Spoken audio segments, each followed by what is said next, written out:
Today, Cola brings you an overview of One Piece. Cola has been following this anime for many years, and I've recommended it to many people around me, but a lot of people say it's just too long. Catching up on it would take forever, so Cola thought it would be great to make a video like this, covering the entire plot of One Piece up to the present, to make it easy for those who want to start watching from scratch. Thus, this video was born, taking nearly half a year to complete. If you like it, please recommend it to those around you. If you don't, you can tell people around you as well. Just say this person's video is absolute garbage, and tell them not to watch his videos anymore. Now, let's get straight to the point. Let's begin our main feature. The death of the Pirate King, Gul D. Roger. Ushered in the great age of pirates, people rushed out to sea, searching for the ultimate treasure, One Piece, spoken of by Roger in his final moments. Our protagonist, Monkey D. Luffy, lives in the East Blue. When he was just a young boy, he crossed paths with a pirate named red-haired Shanks. Shanks had acquired a devil fruit, a magical fruit that robs you of your ability to swim, but grants you all sorts of astonishing powers. Luffy accidentally ate this devil fruit, and ended up becoming a rubber man whose limbs could stretch, grow, and expand at will, but he could no longer swim. He fell into the water and encountered a sea monster. Shanks lost an arm to save him. Before leaving, Shanks even gave his own straw hat to Luffy. Young Luffy grew up carrying that promise he made to Shanks. He sails across the seas in search of companions for his adventures.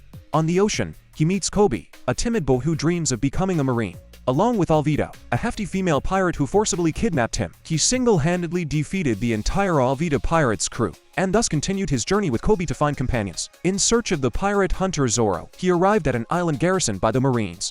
By this time, Zoro had already been captured by the Marines, only to discover here that the true villains were not pirates, but the Marines. Right as Zoro was about to be executed, Luffy used his own body to block the bullets and save Zoro. Zoro finally agreed to join Luffy's pirate crew. He is a master swordsman of the three-sword style. Together with Luffy, he defeated the Marine Captain Morgan, freeing the oppressed townspeople and the few Marines with a conscience. In the end, Kobe decided to stay behind to become a Marine. Luffy and his crew pushed forward and met Nami. Upon learning that Nami possessed navigational skills, Luffy enthusiastically invited her to join his crew as their navigator. But Nami utterly despised pirates and turned them down flat. Next, they encountered the pirate Buggy the Clown. He and Shanks had once been apprentice sailors on the same pirate ship. Because of Shanks, Buggy accidentally swallowed a devil fruit and became a hammer in the water. Therefore, he held a deep grudge against Shanks, and equally despised Luffy for wearing that identical straw hat. Thus, Luffy engaged in battle with the Buggy pirates. Buggy's power allows him to scatter his body into separate pieces. In the end, it was through the combined efforts of Luffy and Nami that Buggy was defeated. During the fight, Nami witnessed how Luffy and Zoro cared for the villagers and displayed a genuine sense of justice, which completely changed her perspective on them. She agreed to become the navigator on Luffy's ship. Continuing their voyage, they met the boastful Usopp. Because he bore a striking resemblance to his father, Luffy immediately recognized him as a crew member of Shanks. He was Yasopp's son, Usopp. Usopp brought Luffy to the wealthiest estate in town, which belonged to his good friend, Miss Kaya, hoping to secure a large ship for their voyage. But they were unceremoniously chased away by the butler, Klahadore. However, Klahadore was actually a pirate in disguise, plotting to usurp Kaya's entire fortune. This plot was uncovered by Usopp, who rushed to warn the villagers immediately. Yet no one would believe a word the town's notorious liar said anymore. Left with no choice, he resolved to face the invading pirates all by himself. Seeing his courageous actions, Luffy stepped in to help him fend off the pirates. It turned out that the leader of these pirates was none other than Klahadore. He was the infamous Captain Kuro. Luffy and the others blocked the pirates at the entrance of the village. Right in the heat of fierce combat, Kaya learned the dark truth and arrived at the scene. To protect her, Usopp grabbed her and fled. The hypnotic Django gave chase after them, but he was defeated through the teamwork of Zoro and Usopp. Meanwhile, Luffy clashed directly with Captain Kuro. Captain Kuro, infuriated that his secret had been exposed, even attempted to slaughter his own crew members. This enraged Luffy, who deeply valued his companions, and he ultimately struck down Captain Kuro. With the crisis over, to express her gratitude for their help, Miss Kaya gifted them the Going Merry, and Usopp boarded Luffy's ship to become a brave warrior of the sea, like his father. Their adventures continued onward. Along the journey, Zoro reminisced about the past, training his swordsmanship as a child at the dojo run by Kuina's father. Though he made rapid progress, he could never manage to defeat Kuina, so he and his formidable rival Kuina made a solemn vow that one day, one of them would surely become the greatest swordsman in the world. Tragically, Kuina died in an accident shortly after. A heartbroken Zoro asked Kuina's father for her sword, swearing to become the world's greatest swordsman and fulfill Kuina's unfulfilled dream. Soon after, they arrived at the floating restaurant. The owner was the former legendary pirate, Zeph the Red Leg. Here, Luffy and his friends met Sanji, a chef at the restaurant. He held steadfast to a strict as a cook, offering food and assistance to anyone in need of a meal. His unique trait caught Luffy's eye, prompting him to invite Sanji aboard as their ship's cook. But he was firmly and decisively rejected. Then the pirate Krieg and his subordinate Jin arrived at the restaurant. Sanji generously provided them with food. Yet the ungrateful Krieg repaid this kindness by striking Sanji away. Krieg then brazenly announced his intention to conquer their floating restaurant. The restaurant's cooks also grabbed their kitchen utensils and fought back. Just as battle was about to erupt, the warlord of the sea and world's greatest swordsman, Dracula Mihawk, appeared. This was the very man Zoro had been searching for. Yet, every full-powered attack from Zoro was effortlessly shattered by Mihawk. Impressed by Zoro's indomitable willpower, Mihawk decided to spare his life, choosing not to strike him down with lethal force, but telling him to grow stronger before challenging him again. Through tears, Zoro swore to his captain Luffy that to make him the Pirate King, he would undoubtedly become the greatest swordsman in the world. I will never lose again.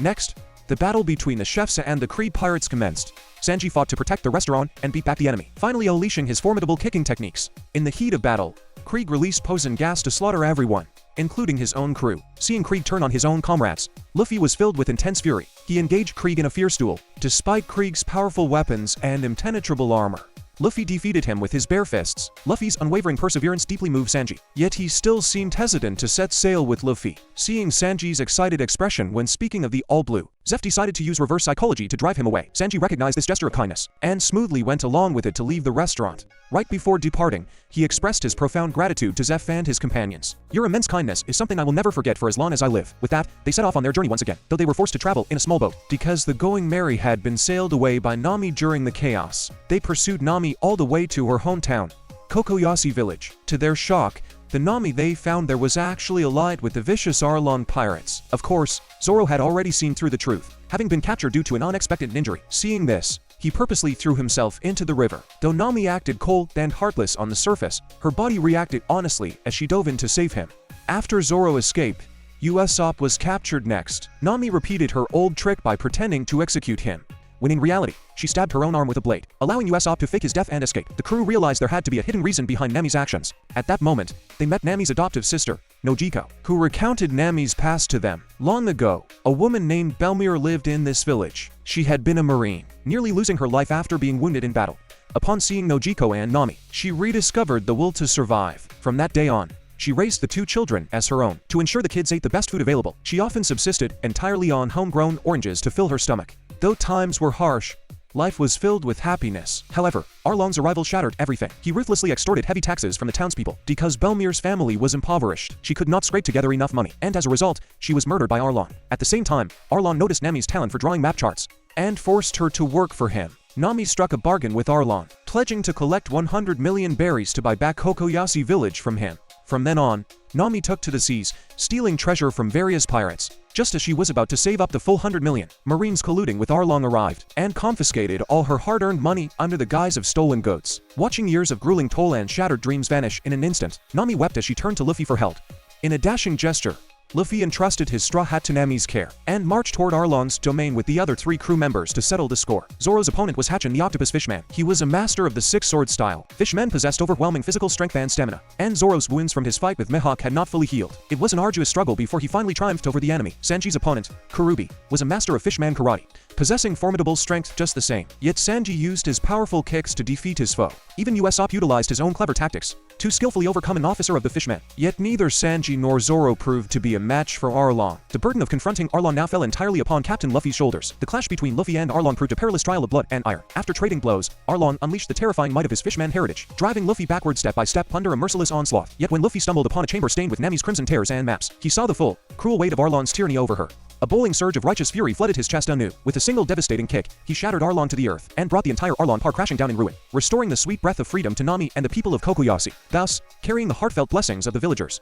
Nami embarked once more upon the treacherous seas with Luffy and his crew. Yet because Luffy had crossed paths with the corrupt Marine Colonel Mouse, hand in glove with Arlong, he was branded a wanted criminal by the world government, with a bounty freshly pinned at 30 million berries. Far across the seas, their families and friends gazed upon the bounty poster, offering silent prayers and quiet smiles of pride. To reach the fabled One Piece, their next path led straight into the Grand Line, and the gateway to that perilous sea was the town of Lobetown, a place known as both the starting point and the graveyard, where the Pirate King had both set sail and met his end upon the scaffold. Stepping ashore, The crew scattered to gather final provisions and gear. Zoro crossed paths with female Marine Sergeant Tashigi, the spitting image of his departed friend Kuina. Through her keen eye, Zoro discovered the cursed blade, the third-generation Kidetsu, and when the trembling shopkeeper nearly deceived him, out of sheer guilt, the merchant gifted Zoro his finest sword, the Wado Ichimonji's peerless companion, the Snowcutter. Meanwhile, Usopp encountered Daddy Masterson, a former Marine sniper, who had once locked horns with Usopp's own father. Just as Yasopp had once inspired Daddy long ago, the veteran now offered those same words of fire to young Usopp. Buoyed by that sudden wave of encouragement, Usopp drew his slingshot and pierced a distant weather vane dead center, awakening the dormant genius of a true marksman. Finally, seeking to taste the final fate of the Pirate King,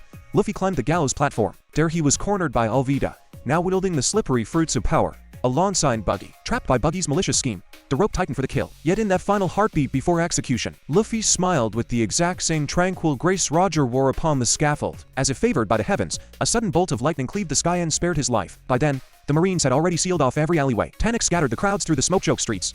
Marine Captain Smoker, wielding the elusive power of the smoke fruit, hunted them with relentless fury. Even Luffy found his fists powerless against the billowing fog. Yet suddenly, a fierce gale whipped through the port to deliver them. A tempest summoned by a mysterious man named Dragon. Slipping through the storm, Luffy and his comrades broke free of Lobetown and into the Grand Abyss. On the threshold of the Grand Line, amidst a raging squall, each voiced their soaring dreams into the wind, stepping forward to embrace the greater storms ahead. My dream is to chart the entire world with my own hands. And I will become a brave warrior of the sea. They breached the roaring gates of the Grand Line, only to find their path blocked by a colossal mountain of a whale, swallowed whole into the Leviathan's belly. There they met Crocus, the lonely guardian watching over the beast. From his lips, they learned that Laboon had waited years for a pirate crew's return, keeping a steadfast vigil through every lonely tide. But the promised ones never came back. Driven by sorrow, Laboon sought to shatter the Red Line to find them, leaving its massive skull scarred and bruised. To pull the whale back from despair, Luffy challenged the beast to a draw, and forged a new vow with the gentle giant, to wait patiently until Luffy returned to settle their score. Pressing onward, they drifted into Whiskey Peak, where a lavish, intoxicating welcome awaited them, pouring cups of wine until every soul was fast asleep. Though beneath the festivity lay a venomous trap, for these smiling hosts were secret agents of Baroque Works, who had marked the 30 million berry bounty on Luffy and his crew. Yet Zoro had already pierced through their facade, drawing his blades against 100 assassins alone, sweeping through their ranks like a tempest with nowhere to hide, laying waste to the entire syndicate in a single breath. Yet no sooner had one storm settled than another arose. Internal discord tore through the ranks of Baroque Works, as Mr. 05 and Miss Valentine descended upon the town, discovering that Miss Wednesday was none other than Nefertari Vivi, Princess of Alabasta. Accompanied by the loyal captain of the Royal Guard, the agents moved swiftly to erase the royal bloodline. In Baroque Works, the lower the numerical codename, the deadlier the killer. These two wielded the terrifying power of explosive touch and heavy gravity manipulation. Faced with the ruthless assault of Mr. 5 and Miss Valentine, Princess Vivi could only flee, stripped of any power to strike back. Driven to the edge, she cast her plea for salvation toward Zoro. Before long, Zoro and Luffy effortlessly swept the assassins aside. Princess Vivi finally confessed the dark truth weighing upon her kingdom. Alabasta was bleeding from the wounds of a manufactured civil war, and the mastermind pulling the strings of the rebel army was none other than the boss of Baroque Works, a man whose true face was Crocodile, one of the 7 warlords of the sea. Knowing this secret now bound their fates together, for Baroque Works would hunt them to the ends of the earth. Left with no choice, Luffy and his crew vowed to escort Princess Vivi safely home, embarking upon a perilous crusade toward the sands of Alabasta. Their voyage brought them ashore at Little Garden, an island neither small nor blooming with gentle flowers, but crawling with bizarre, primordial beasts, even harboring colossal dinosaurs from a forgotten age. There they encountered two warring giants, Dory and Brody, proud warriors hailing from the legendary land of Elbaf, who had traded blows upon this cursed shore for 100 years. So long had they fought that the original cause of their duel had faded into dust, driven solely by the sacred honor of warriors locked in eternal clash. Though terrifying in stature, their hearts beat with nobility and warmth, welcoming Luffy and his friends with warring hospitality. Yet when Dory drank from the flask offered by Luffy's hand, an explosion ripped through the giant's insides. Bleeding and broken, he still marched out to face Broggy's blade, and fell beneath his brother's axe. Triumphing in the century-long duel, Broggy roared in bitter grief, only to be ensnared in wax by Mr. 3 of Baroque Works through a cowardly trick. The ugly truth slithered into the light. The syndicate had orchestrated this tragedy to claim the giant's immense bounties. Mr. 3, the wax master, encased Zoro and the others in hardening tombs, trapping them in statues destined to turn to stone and suffocate their breath.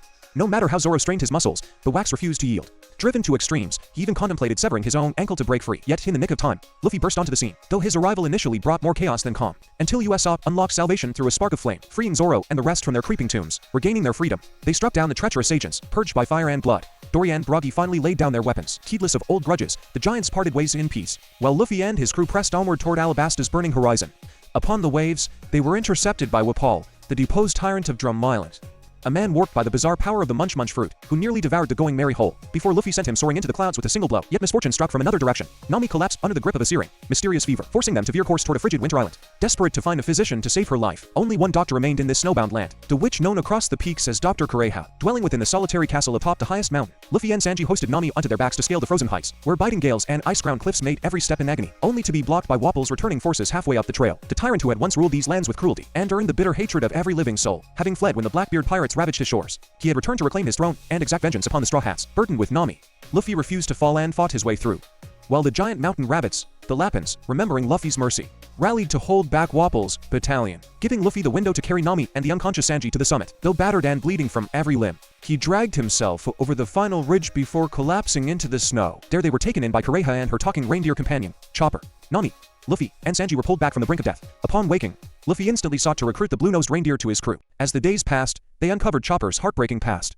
A reindeer born with a human mind, after eating the human fruit, cast out by his own herd for looking like a monster, and hunted by humanity for walking like a beast. He wandered the frozen wastes in absolute solitude, until Dr. Haluluk opened his doors to the outcast. Haluluk was a quack doctor in the eyes of many, but his medicine was meant to heal the frozen soul of a broken nation. He often told Chopper that a pirate flag stamped with pink cherry blossoms was the only symbol strong enough to save the country. He spent his final days chasing a formula to make winter snow bloom pink, living in warm, clumsy harmony with the young reindeer, until a fatal illness marked the end of Haluluk's days. Desperate to save his father figure, Chopper scavenged the amudake, believing it a universal cure. Not knowing the mushroom was a deadly poison, Haluluk consumed it willingly, ending his life to protect the boy, leaving Chopper in Kureha's care to learn the true art of medicine. Right as the memory settled, Wapol stormed the castle gates to plunge the kingdom back into darkness. He aimed his cannons at the very pirate flag Haluluk had left fluttering in the wind. Knowing the sacred weight of that banner, Luffy put his body on the line to shield it. Seeing such unwavering devotion, Chopper's heart broke open. He stepped forward to fight beside Luffy against the tyrant, unleashing the 7 transformations, his rumble ball to protect his home, until Luffy smashed Wapol into the frozen abyss once and for all. When the dust settled over the mountain, Luffy renewed his plea for Chopper to join them as their ship's doctor. After wrestling with his fears, the reindeer chose to leap into the wider world. As they prepared to depart, Kureha sent a parting gift to the sky, firing Haluluk's life work from the castle cannons across the snow. A rain of glowing, cherry blossom snow drifted across the kingdom, signaling the rebirth of a land long locked in ice. Blessing Chopper's voyage with the memory of spring, the crew resumed their relentless course toward Alabasta, only to cross paths on the open sea with Mr. 2, Bon Clay, whose devil fruit allowed him to mimic anyone whose face he had touched, though he departed before his true allegiance was known. A seed of dread had already taken root among the crew, prompting them to tie secret ribbons around their arms to unmask any imposters. At last, their ship touched the shores of Alabasta, a land once famed for its lush green oasis, now withered into a barren desert after 3 years, without a single drop of rain. Their immediate destination was Yuba, where Vivi hoped to parley with the leaders of the rebel army. Along the baking roads, they narrowly dodged Smoker and his pursuing marines, while Luffy's own flesh and blood stepped from the shadows. Their destination is Alibarna. Vivi seeks peace with the rebel army. Smoker pursues the Straw Hats en route. Luffy's brother arrives. Port Castiace, 2nd Division commander of the Whitebeard Pirates, arrived to rescue Luffy. He wields the Flame Fruit's power, matching Smoker's abilities blow for blow. They fought to a standstill. Only then did they learn Ace was hunting his former crewmate, Blackbeard, and that he had dropped by to check on his younger brother. He even handed his Vivre carte over to Luffy. Shortly after that encounter, he departed. When they finally reached Yuba, it was completely deserted. Vivi spotted her old acquaintance, Uncle Toto. That was how everyone finally learned the whole truth. The rebel leader, Koza, turned out to be Vivi's childhood friend.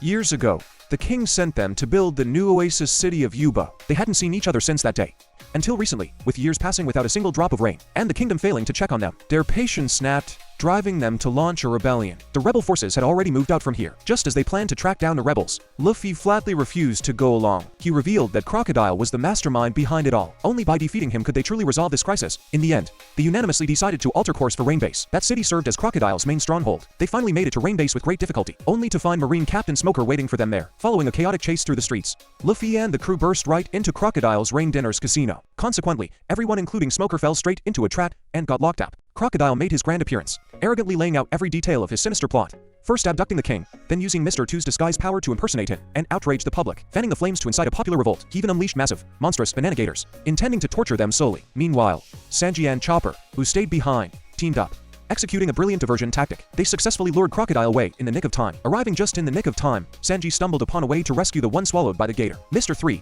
who had been marked for execution by Crocodile after failing in Little Garden. Sanji then used brute force to coerce Mr. 3 into using his wax powers to forge a key and free Luffy's group. Breaking free, they rushed toward the capital of Alabarna to stop the rebellion, but Crocodile blocked their path. Luffy stepped up to hold him off alone, yet facing overwhelming power, Luffy was left completely defenseless. He nearly lost his life. Miraculously, he was saved by Miss All Sunday. Elsewhere, Vivi failed to stop the rebel army in time. All-out war erupted between the rebels and the royal guards. The Straw Hats were dragged into the fray, clashing fiercely with Baroque works. Facing USOP band Chopper were Mr. Four, wielding a massive weight bat, and Miss Merry Christmas, who ate the mole fruit. The odds felt overwhelmingly stacked against them. Yet when the enemy mocked their captain, Luffy, it ignited a fierce rage and fighting spirit within USOP. Working as a seamless duo, they cleverly outwitted and defeated their foes one by one. Sanji's opponent was none other than, as Mr. T kept shifting faces to look like Nami, Sanji couldn't fight at full strength and found himself struggling. Yet he finally saw through the weakness of the impersonation technique, and ultimately triumphed over his adversary. Nami faced off against Miss Doublefinger, eater of the spike fruit. Taking a beating at first, Nami accidentally figured out how to use the climate attack that USOP built for her.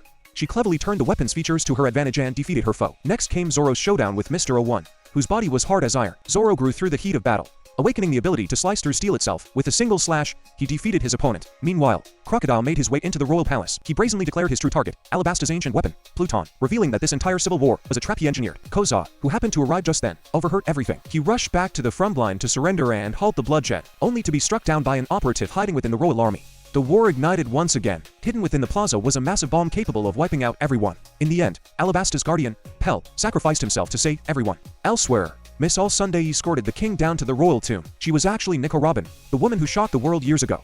The one person alive who could decipher the poneglyphs hidden by the world government. Reading the text, Robin learned the truth about Pluton's whereabouts. Yet she chose to conceal it, lying straight to Crocodile's face. For that betrayal, she was struck down by Crocodile. Just then, Luffy arrived to face Crocodile in a rematch. This time, Luffy was far stronger than before, consumed by an absolute, blazing fury. A final, all-out strike finally brought Crocodile down. At that exact moment, a long-awaited rain washed over the land, awakening the people. Laying down their weapons, they brought an end to the senseless war. The crisis gripping the kingdom was finally over. Yet the world government credited the Marines with the victory, completely covering up the Straw Hats' heroic deeds, and bumping Luffy's bounty up to a staggering sum in berries. Pausing briefly to catch their breath, the Straw Hats slipped away under the pursuit of the Marines. They owed their escape entirely to Mr. 2's heroic sacrifice. Vivi bid a tearful farewell to her friends for the sake of her people. Raising their arms to show their painted marks, they silently bid Alabasta goodbye. A new guest now joined them aboard the ship, Nico Robin.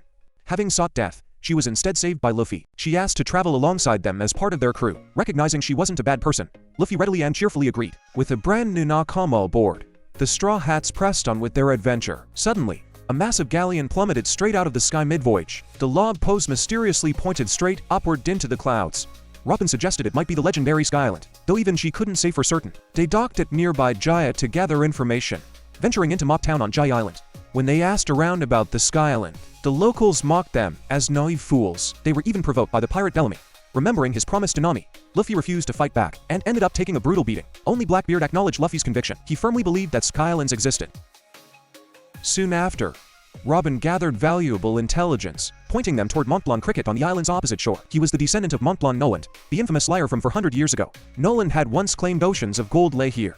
But when the king arrived, he found only a barren wasteland and executed Noland for treason. Yet his descendants knew Noland was an honest man to his core, someone who would never utter a lie. Driven by that faith, Uncle Cricket spent years diving for gold. He also lent Luffy's crew a vital hand in reaching the sky, while Luffy and the others hunted for the Southbird to guide their path. The hyena Bellamy raided Cricket's home to steal his gold, and ruthlessly wrecked the Going Merry. Luffy's patience finally snapped. He marched back to teach Bellamy a lesson and retrieve the stolen gold. Afterward, Cricket helped refit the Going Merry, equipping it to weather the journey to the clouds. Thus aided by the old man, they rode the knock-up stream surging from the ocean floor straight into the clouds. They were immediately ambushed by a mysterious stranger upon arrival. Struggling with the thin air, Luffy and the others were easily overpowered. Fortunately, the Knight of the Sky, Ganfall, swooped in to save them. They finally set foot upon Sky Island proper. There they met Connis, an angel-like girl. She and her father warmly welcomed the Straw Hats, yet bliss was short-lived, because Luffy's crew entered without paying the toll. They were branded illegal trespassers. White Beret patrols arrived to arrest the Straw Hats for their crimes.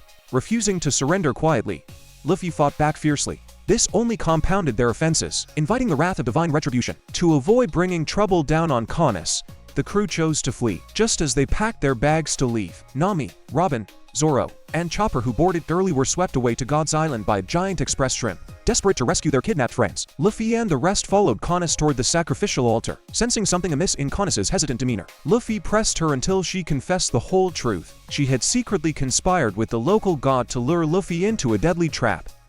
Even the giant shrimp that took Nami away was summoned by her. Refusing would have meant facing divine punishment herself. Yet the moment she confessed, lightning struck down from the heavens upon her.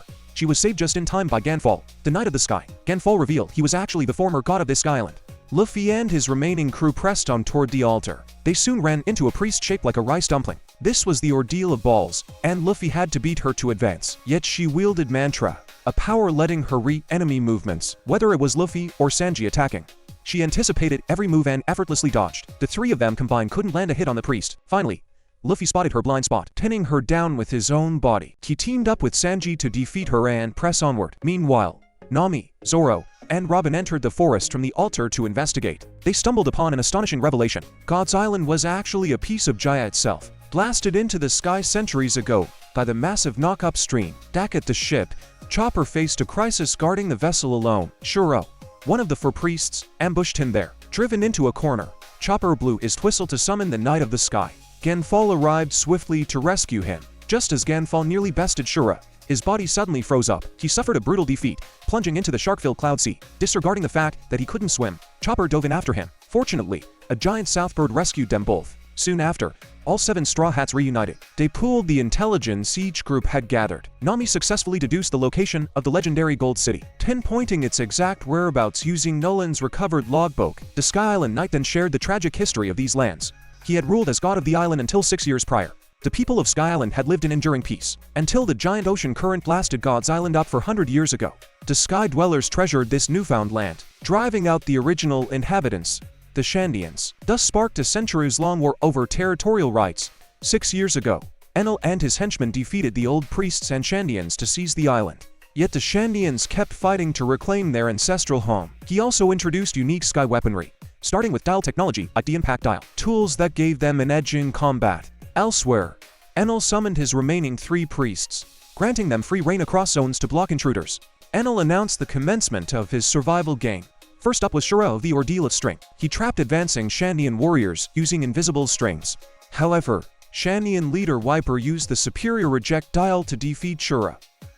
Chopper fought alone to prove himself a true pirate, overcoming the priest of the Ordeal of Swamp. Robin crossed paths with the commander of the Divine Guards, outraged by his wanton destruction of ancient ruins. Robin made quick work of him without hesitation. She then discovered the legendary Golden City of Shandora, and finally uncovered the Poneglyph she sought. Elsewhere, Zoro encountered the final priest, Om, defeating him with his brand new technique, 3-sword style, 108-pound Phoenix. Following fierce battles, only 5 stood before Enel at last: Zoro, Nami, Ganfal, Robin, and Wiper. Enel easily swept aside Ganfal before laying out his grand scheme. He intended to blast Sky Island out of the sky and journey to the endless Earth to build a new nation, inviting them to join his ascension. Robin and Zoro gave a swift, absolute refusal. Both were swiftly struck down for defiance. Wiper turned Sea Stone against Enel to pin him down, yet Enel quickly revived and overpowered Wiper. A tardy Luffy finally arrived on the scene. Enel had already boarded his Ark, Maxim, preparing to depart for his promised land.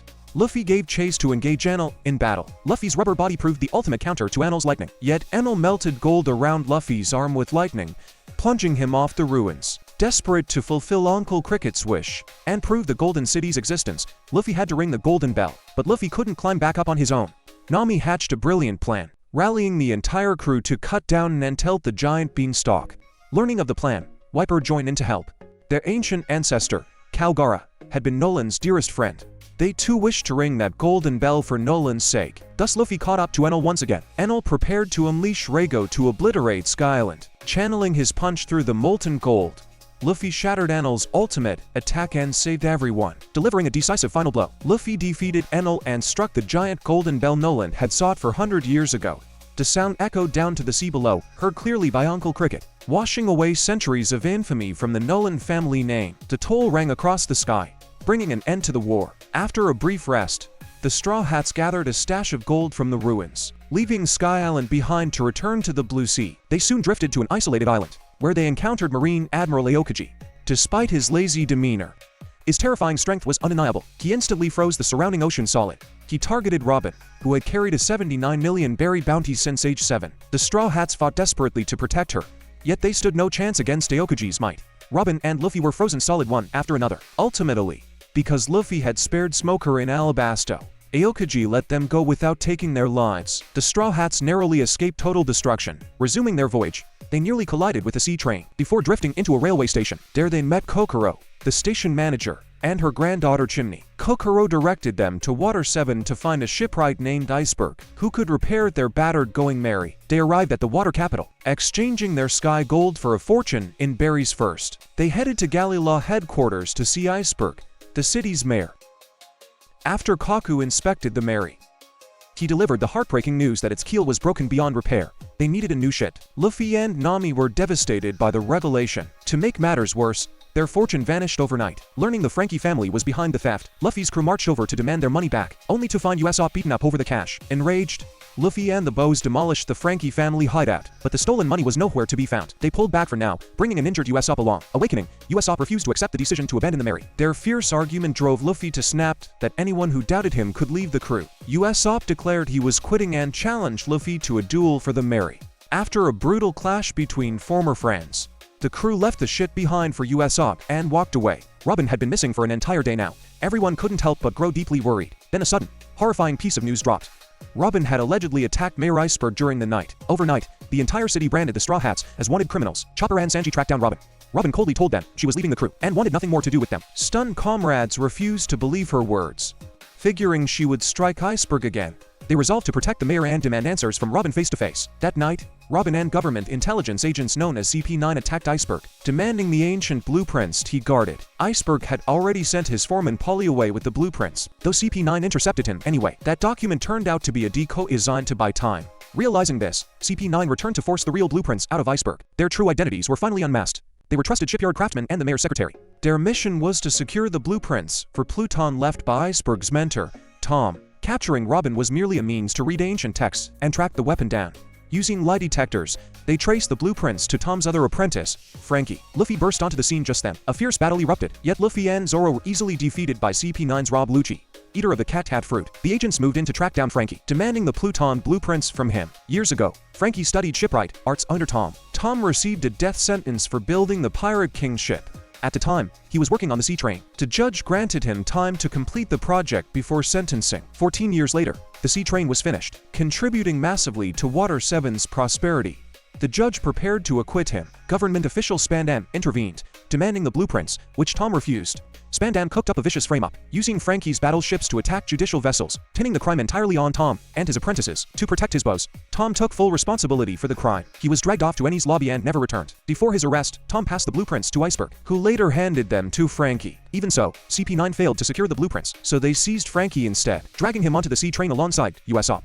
Iceberg revealed the brutal truth about Robin to Nami. Because of Robin's existence, CP9 held the authority to invoke a Buster Call against the Straw Hats, a devastating strike leveling targets using 10 warships and 5 vice admirals. Robin cooperated with the government solely to spare the Straw Hats. Learning this, the crew rushed to save her.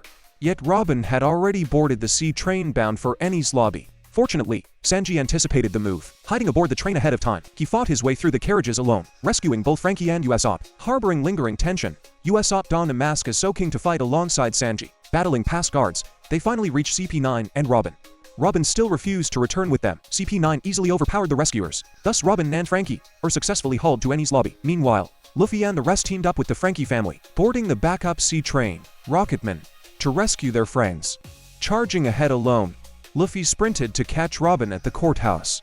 The rest of the Straw Hats arrived right behind him, facing endless waves of island guards. Despite the numbers, they were no match for the crew. Luffy crossed paths with his first major foe, CP9's Blueno, wielder of the Dor fruit and master of the 6 powers. Yet Luffy had grown vastly stronger since their last meeting, surpassing Blueno in both strength and speed. Blueno's devil fruit powers proved troublesome. Unwilling to drag out a long fight, Luffy unlocked his brand new technique, Gear Second, granting a massive leap in power and speed. Empowered by Gear Second, Luffy easily took down Blueno. The rest of the Straw Hats caught up soon after, finally reuniting with Robin. Knowing Robin sacrificed herself to keep them safe, Luffy ordered Soaking to burn down the world government flag, declaring open war against the world government, signaling that Robin no longer needed to sacrifice herself. Robin recalled her tragic past in O'Hara. Scholars there sought to read the Forbidden's history. Fearing the truth of the Voice Century, the government triggered a Buster Call to erase the island. Robin escaped only thanks to Iokaji's intervention. Before her escape, her giant friend told her that she would one day find true Nakama who cared for her. Realizing she had finally found those precious friends, Robin cried out her desperate desire to live, wanting to set sail with them once more. Take me out to sea with you. Moved to tears, Frankie pulled out the Pluton blueprints and burned them to ashes on the spot. The Straw Hats stormed the courthouse. Spandam fled toward the gates of justice, with Robin under Lucci's protection, leaving the remaining 5 CP9 agents to block the crew. Each held a key. Only one could unlock the sea stone handcuffs on Robin. To free her, They had to defeat every single agent and find the right key. Thus the battle to rescue Robin began. Sanji's opponent was the former secretary, Khalifa. Clinging to his chivalry, he refused to strike a woman and was wiped out by her slippery soap powers. Nami arrived just in time to take her place. Khalifa wielded the bubble fruit, capable of smoothing out anything she touched, trapping Nami as well. Nami quickly deduced water was the enemy's weakness, using it to wash away the foam and restore her skin. She then unleashed Mirage Tempo and Thunder Lance Tempo to defeat Khalifa. Frankie's match was against Nero the Sea Weasel, recharged with Cola by Chopper. His power surge, he blasted his enemy away with his fresh fire. Chopper faced the CP9 Master Fukura next. Port Cast Ace, 2nd Division Commander of the Whitebeard Pirates, arrived to rescue Luffy. He wields the Flame Fruit's power, matching Smoker's abilities blow for blow. They fought to a standstill. Only then did they learn Ace was hunting his former crewmate, Blackbeard, and that he had dropped by to check on his younger brother. He even handed his Vivre cart over to Luffy. Shortly after that encounter, he departed. When they finally reached Yuba, it was completely deserted. Vivi spotted her old acquaintance, Uncle Toto. That was how everyone finally learned the whole truth. The rebel leader, Koza, turned out to be Vivi's childhood friend. Years ago, the king sent them to build the new oasis city of Yuba. They hadn't seen each other since that day. Until recently, with years passing without a single drop of rain, and the kingdom failing to check on them, their patience snapped, driving them to launch a rebellion. The rebel forces had already moved out from here, just as they planned to track down the rebels. Luffy flatly refused to go along. He revealed that Crocodile was the mastermind behind it all. Only by defeating him could they truly resolve this crisis. In the end, they unanimously decided to alter course for Rain Base. That city served as Crocodile's main stronghold. They finally made it to Rain Base with great difficulty, only to find Marine Captain Smoker waiting for them there. Following a chaotic chase through the streets, Luffy and the crew burst right into Crocodile's Rain Dinner's casino. Consequently, everyone including Smoker fell straight into a trap and got locked up. Crocodile made his grand appearance, arrogantly laying out every detail of his sinister plot. First abducting the king, then using Mr. Two's disguise power to impersonate him and outrage the public, fanning the flames to incite a popular revolt. He even unleashed massive, monstrous banana gators, intending to torture them solely. Meanwhile, Sanji and Chopper, who stayed behind, teamed up, executing a brilliant diversion tactic. They successfully lured Crocodile away in the nick of time. Arriving just in the nick of time, Sanji stumbled upon a way to rescue the one swallowed by the gator, Mr. 3, who had been marked for execution by Crocodile after failing in Little Garden. Sanji then used brute force to coerce Mr. 3 into using his wax powers to forge a key and free Luffy's group. Breaking free, they rushed toward the capital of Olivarna to stop the rebellion, but Crocodile blocked their path. Luffy stepped up to hold him off alone, yet facing overwhelming power, Luffy was left completely defenseless. He nearly lost his life. Miraculously, he was saved by Miss All Sunday. Elsewhere, Vivi failed to stop the rebel army in time. All-out war erupted between the rebels and the royal guards. The Straw Hats were dragged into the fray, clashing fiercely with Baroque works. Facing USOP band Chopper were Mr. 4, wielding a massive weight bat, and Miss Merry Christmas, who ate the mole fruit. The odds felt overwhelmingly stacked against them. Yet when the enemy mocked their captain, Luffy, it ignited a fierce rage and fighting spirit within USOP. Working as a seamless duo, they cleverly outwitted and defeated their foes one by one. Sanji's opponent was none other than, as Mr. 2 kept shifting faces to look like Nami, Sanji couldn't fight at full strength and found himself struggling. Yet he finally saw through the weakness of the impersonation technique, and ultimately triumphed over his adversary. Nami faced off against Miss Doublefinger, eater of the spike fruit. Taking a beating at first, Nami accidentally figured out how to use the climate tact that USOP built for her. She cleverly turned the weapon's features to her advantage and defeated her foe. Next came Zoro's showdown with Mr. 01, whose body was hard as iron. Zoro grew through the heat of battle, awakening the ability to slice through steel itself. With a single slash, he defeated his opponent. Meanwhile, Crocodile made his way into the royal palace. He brazenly declared his true target, Alabasta's ancient weapon, Pluton, revealing that this entire civil war was a trap he engineered. Koza, who happened to arrive just then, overheard everything. He rushed back to the front line to surrender and halt the bloodshed, only to be struck down by an operative hiding within the royal army. The war ignited once again. Hidden within the plaza was a massive bomb capable of wiping out everyone. In the end, Alabasta's guardian, Pell, sacrificed himself to save everyone. Elsewhere, Miss All Sunday escorted the king down to the royal tomb. She was actually Nico Robin, the woman who shocked the world years ago. The one person alive who could decipher the poneglyphs hidden by the world government. Reading the text, Robin learned the truth about Pluton's whereabouts. Yet she chose to conceal it, lying straight to Crocodile's face. For that betrayal, she was struck down by Crocodile. Just then, Luffy arrived to face Crocodile in a rematch. This time, Luffy was far stronger than before, consumed by an absolute, blazing fury. A final, all-out strike finally brought Crocodile down. At that exact moment, a long-awaited rain washed over the land, awakening the people. Laying down their weapons, they brought an end to the senseless war. The crisis gripping the kingdom was finally over. Yet the world government credited the Marines with the victory, completely covering up the Straw Hats' heroic deeds, and bumping Luffy's bounty up to a staggering sum in berries. Pausing briefly to catch their breath, the Straw Hats slipped away under the pursuit of the Marines. They owed their escape entirely to Mr. 2's heroic sacrifice. Vivi bid a tearful farewell to her friends for the sake of her people. Raising their arms to show their painted marks, they silently bid Alabasta goodbye. A new guest now joined them aboard the ship, Nico Robin. Having sought death, she was instead saved by Luffy. She asked to travel alongside them as part of their crew. Recognizing she wasn't a bad person, Luffy readily and cheerfully agreed. With a brand new Nakama aboard, the Straw Hats pressed on with their adventure. Suddenly, a massive galleon plummeted straight out of the sky mid-voyage. The log post mysteriously pointed straight upward into the clouds. Robin suggested it might be the legendary Sky Island, though even she couldn't say for certain. They docked at nearby Jaya to gather information, venturing into Mock Town on Jaya Island. When they asked around about the Sky Island, The locals mocked them as naive fools. They were even provoked by the pirate Bellamy. Remembering his promise to Nami, Luffy refused to fight back and ended up taking a brutal beating. Only Blackbeard acknowledged Luffy's conviction. He firmly believed that Sky Islands existed. Soon after, Robin gathered valuable intelligence, pointing them toward Mont Blanc Cricket on the island's opposite shore. He was the descendant of Mont Blanc Noland, the infamous liar from 400 years ago. Noland had once claimed oceans of gold lay here, but when the king arrived, he found only a barren wasteland and executed Noland for treason. Yet his descendants knew Noland was an honest man to his core, someone who would never utter a lie. Driven by that faith, Uncle Cricket spent years diving for gold. He also lent Luffy's crew a vital hand in reaching the sky, while Luffy and the others hunted for the Southbird to guide their path. The hyena Bellamy raided Cricket's home to steal his gold, and ruthlessly wrecked the Going Merry. Luffy's patience finally snapped. He marched back to teach Bellamy a lesson and retrieved the stolen gold. Afterward, Cricket helped refit the Going Merry, equipping it to weather the journey to the clouds. Thus aided by the old man, they rode the knock-up stream surging from the ocean floor straight into the clouds. They were immediately ambushed by a mysterious stranger upon arrival. Struggling with the thin air, Luffy and the others were easily overpowered. Fortunately, the Knight of the Sky, Ganfall, swooped in to save them. They finally set foot upon Sky Island proper. There they met Connis, an angel-like girl. She and her father warmly welcomed the Straw Hats. Yet bliss was short-lived, because Luffy's crew entered without paying the toll. They were branded illegal trespassers. White Beret patrols arrived to arrest the Straw Hats for their crimes.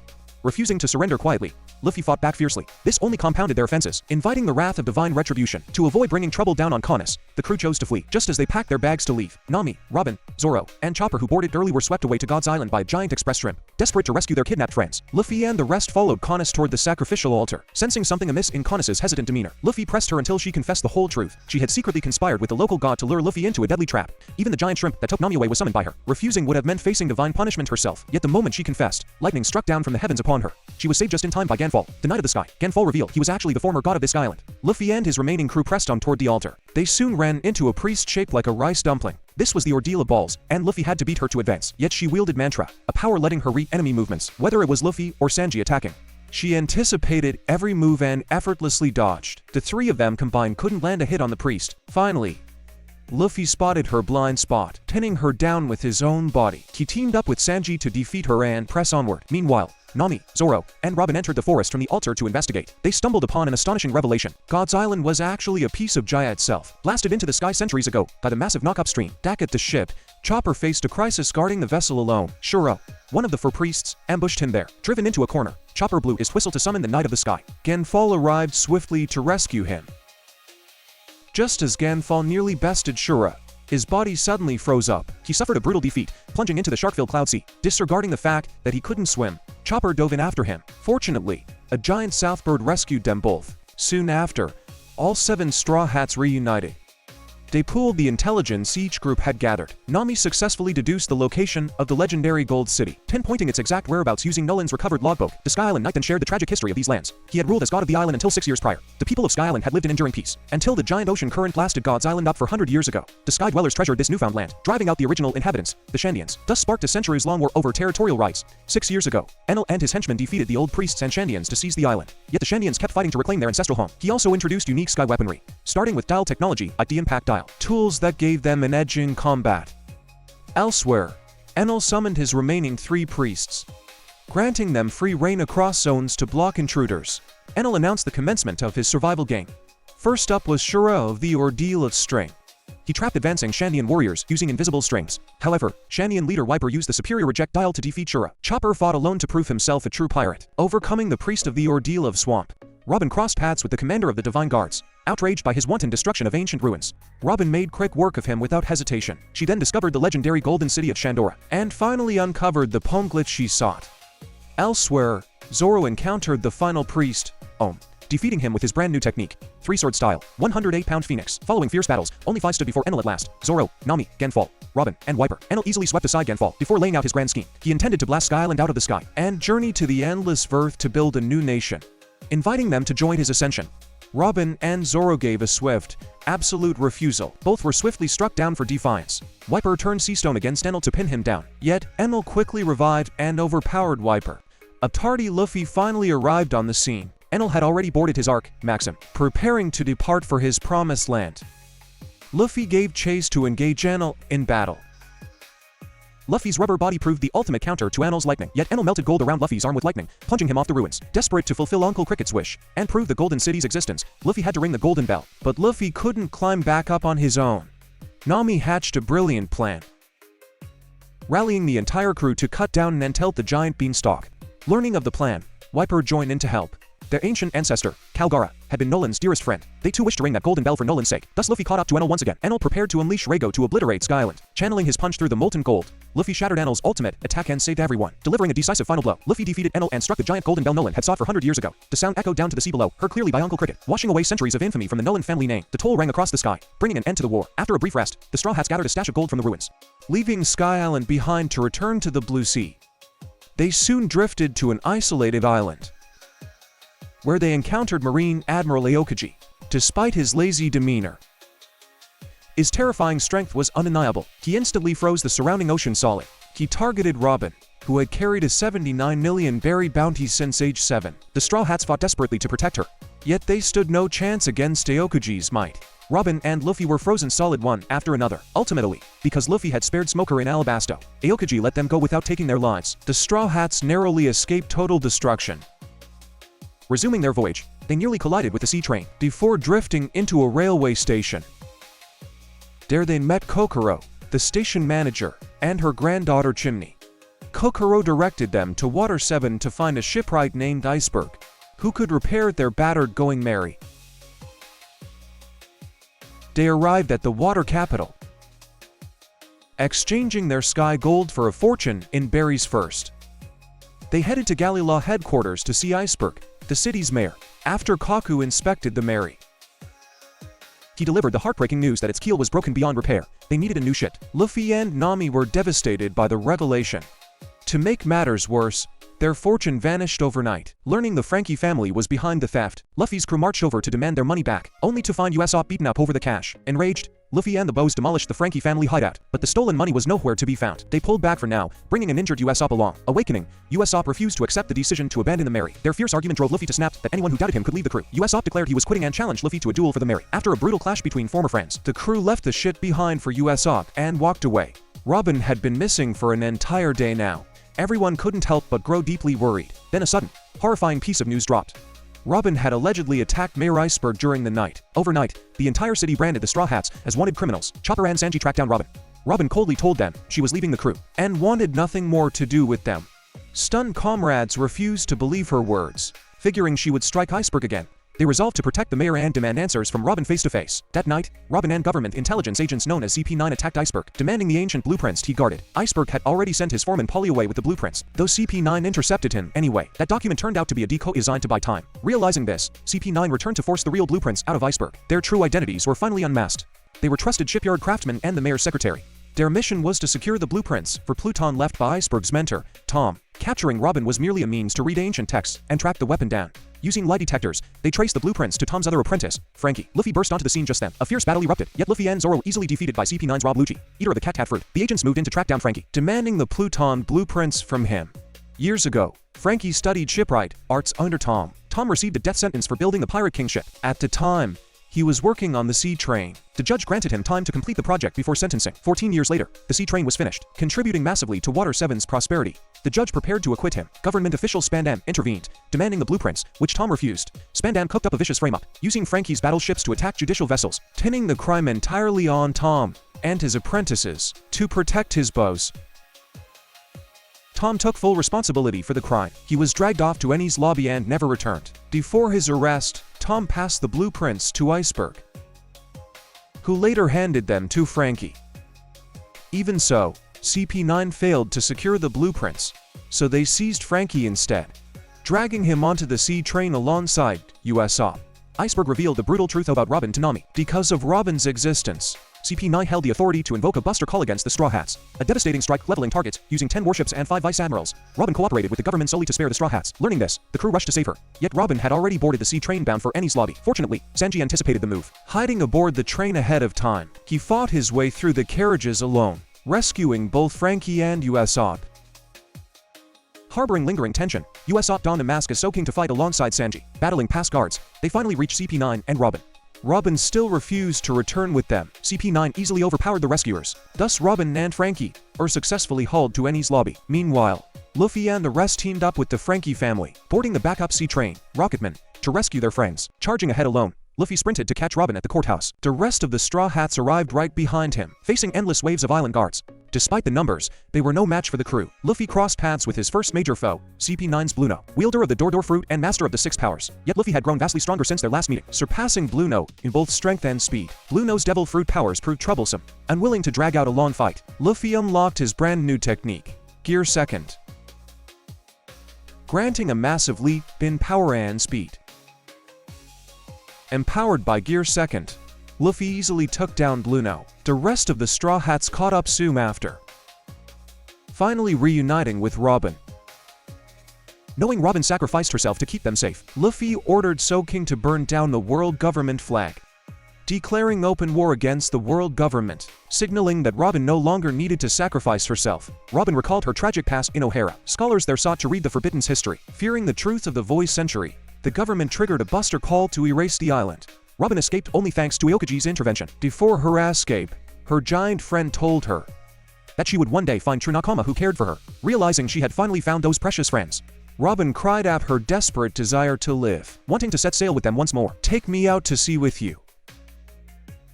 Moved to tears, Frankie pulled out the Pluton blueprints and burned them to ashes on the spot. The Straw Hats stormed the courthouse. Spandam fled toward the gates of justice, with Robin under Lucci's protection, leaving the remaining 5 CP9 agents to block the crew. Each held a key. Only one could unlock the sea stone handcuffs on Robin. To free her, they had to defeat every single agent and find the right key. Thus the battle to rescue Robin began. Sanji's opponent was the former secretary, Khalifa. Clinging to his chivalry, he refused to strike a woman and was wiped out by her slippery soap powers. Nami arrived just in time to take her place. Khalifa wielded the bubble fruit, capable of smoothing out anything she touched, trapping Nami as well. Nami quickly deduced water was the enemy's weakness, using it to wash away the foam and restore her skin. She then unleashed Mirage Tempo and Thunder Lance Tempo to defeat Khalifa. Frankie's match was against Nero the Sea Weasel. Recharged with Cola by Chopper, his power surge, he blasted his enemy away with his fresh fire. Chopper faced the CP9 Master Fukuro next, thus burned that indelible brand. 4 years later, Fisher Tiger scaled the red line, reaching Moriagua to free the slaves. Escaped slaves and fishmen alike, daring slave marks that could never fade. He formed the Sun Pirates, each bearing the sun's insignia, to mask those scars of bondage. Should citizens ever witness those branded marks, their divine right to rule would shatter forever. Hence Hancock's deep gratitude toward Luffy. Luffy learns Ace has been captured and sentenced to impelled down the swiftest path there was aboard a government ship. Luffy thus implored Hancock's aid. Cloaked in warlord authority, securing Navy passage to impel down. Hiding beneath Hancock's cloak, Luffy boarded secretly, sailing alongside Marines toward impel down. They arrived at the great underwater prison. Here Hancock had to undergo a thorough strip search. With discovery looming close, Hancock used her powers to petrify guards and screens, allowing Luffy to slip away. Luffy forged onward guided by Ace's Vivre card. He soon crossed paths with Buggy attempting escape. The pair forged a temporary alliance, descending into level 2, where they encountered the Candleman, fleeing the monstrous Sphinx Beast. They crashed down into level 3's Starvation Hell, falling straight into Warden Saldy's cunning trap. Yet the Sphinx awoke and rampaged wildly, seizing the chaos to flee once more. Luffy crossed paths with Mr. Tabankaray. Bankaray sought the Okama King Emporio, joined Luffy's advancing vanguard. Together they defeated fierce jailer beasts to reach level 4. Intercepted there by Warden Magellan, wielder of the Venom fruit, whose every breath and blow dripped venom. Mere contact spelled certain poison. Luffy fought on despite such impossible odds, ultimately falling to Magellan's might. Cast down to level 5's freezing hell, poisoned deeply, Bankaray bravely ventured down to save him, dragging Luffy to find Emporio Ivankov. Wolves attacked them, leaving Bankaray near collapse. A mysterious figure intervened. As Bankaray awoke, he found himself in a wondrous paradise, meeting the very person he sought, the Okama Queen Emporio Ivankov. Ivankov immediately began treating Luffy, yet given the deep poison, the cure would shave years from Luffy's life, leaving a mere 2% survival rate. The rest depended entirely on Luffy's sheer will. Through the ordeal, Bankaray gave his all, cheerfully shouting words of endless encouragement. Hearing those fervent cries, Luffy stirred, returning to life. Revived against all odds, Luffy pressed on to save Ace. Ivankov initially refused. Learning Luffy was Dragon Son changed everything. He resolved to help. Ivankov was indeed a revolutionary commander. He could never let his comrade's son perish. Thus they descended to level 6, only to find Ace had already been moved. Freeing Crocodile and Jin, they launched a massive breakout, creating chaos by releasing countless prisoners, bolstering their escape fleet back to level 4. Vice Warden Hannibal blocked their path. Luffy engaged him in a fierce duel, until Blackbeard abruptly burst onto the scene, taunting Luffy that Ace was captured solely protecting him. Meeting sworn enemies sparked immediate fury. Luffy clashed directly with Blackbeard. Just as Magellan arrived, a single Hydra blast wiped out Blackbeard's crew. Teaming with Mr. 3, Luffy held the rear against Magellan. Magellan finally unleashed his alternate Venom Demon form, leaving flight as their sole option. Ahead, Jin and the others reached the docks only to find warships pulling away. Jin used his fishman karate to board a vessel, seizing control from the Marines. Meanwhile, Magellan cornered Luffy's group, escaping via Ivankov's Hellwink into the sea.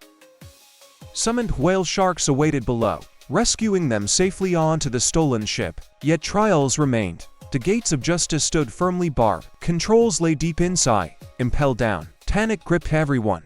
Suddenly the gates swung wide.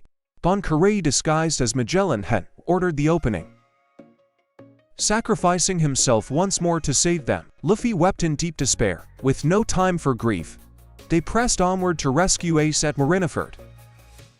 Meanwhile, public execution awaited Ace at headquarters.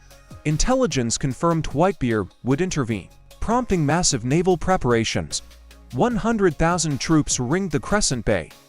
Coastal batteries aligned the entire island, alongside 5 warlords: Bartholomew Kuma, Gecko Moria, Don Quixote Doflamingo, Dracula Mihawk, Boa Hancock, backed by the 3 Marine admirals, Aokiji Kyuzen, Akainu Sakazuki, Kizaru Borsalino. Fleet Admiral Sengoku revealed a staggering truth worldwide. Ace's mother defied death through sheer will, keeping him in her womb for 20 months.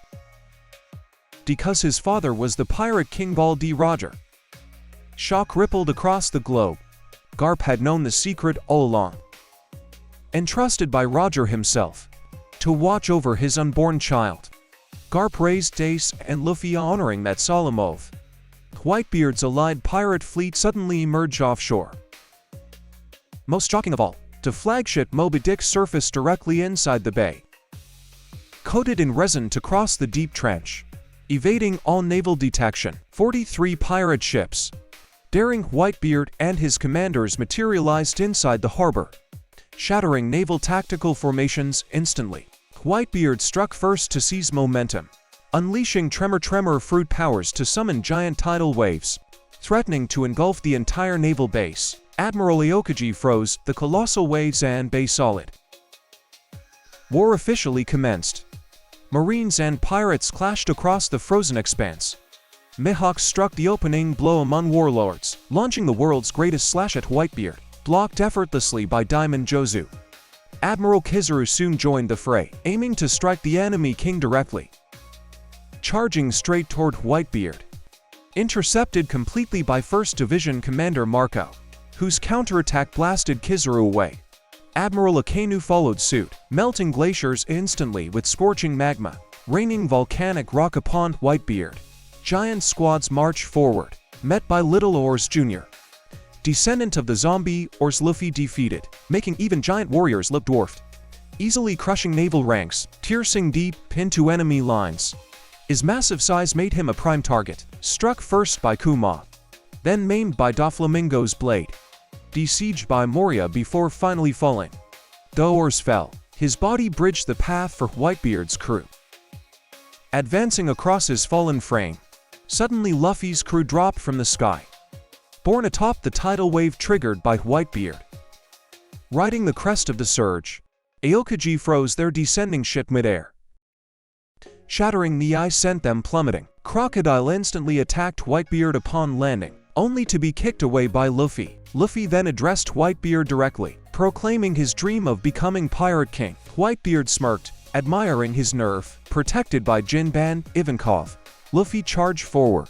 Gecko Moria blocked his path, easily brushed aside by Jin.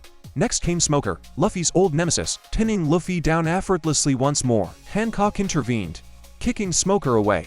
Kuma blocked them next, Ivankov recognized him well, yet Doflamingo revealed Kuma's mind was gone, converted entirely into a mindless pacifist weapon. Devoid of all humanity, Ivankov engaged him in combat. Mihawk intercepted Luffy's advance. Luffy's precognitive instincts flickered in the clash. Still raw, proving no match for Mihawk. Commander Vista stepped in to duel Mihawk. Mihawk noted Luffy's lack of power, yet marveled at his ability to draw allies. The most dangerous power on the seas. Pacifistas flooded the harbor exits, trapping the pirates in a deadly crossfire. The tide turned grim with mechanical reinforcements. Whitebeard ordered all forces into the plaza. Commanders rallied to clear Luffy's path.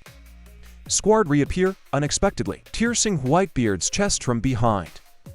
The shadows soared back to their rightful owners. He had been deceived by Akainu, tricked into believing Whitebeard had secret deals with the government, sacrificing Whitebeard's allied pirate crews in the end, while Whitebeard and Ace would both be saved. Instead of blaming him upon hearing this, Whitebeard pulled him into his arms and forgave him. With that, Whitebeard joined the fray and the battle began. As the mightiest man alive today, Whitebeard's destructive power was truly terrifying, easily shattering vast swaths of the Marine base. The Marines then initiated the siege wall strategy. All Marine forces withdrew from the battlefield beforehand, raising walls dozens of meters high all around the combat zone, trapping the pirate fleet within to catch them like turtles in a jar. Yet due to the obstruction of Little Oars Jr., one section of the siege wall failed to rise, allowing the pirates to charge straight into the enemy lines from there. Heavily guarded by elite troops, the pirates suffered massive casualties. At that moment, Oars also struggled back to his feet. Then another Whitebeard pirate ship emerged from the ocean depths. Oars hoisted the vessel, carrying all the pirates right into the central plaza. The Marine siege walls had backfired into a liability, a clever scheme, and done by its own cleverness. The fierce battle erupted once more. Luffy seized the opportunity to push forward toward Ace, but Kizaru intercepted him along the way. Struck down by Kizaru's attack, he nearly lost consciousness. Meanwhile,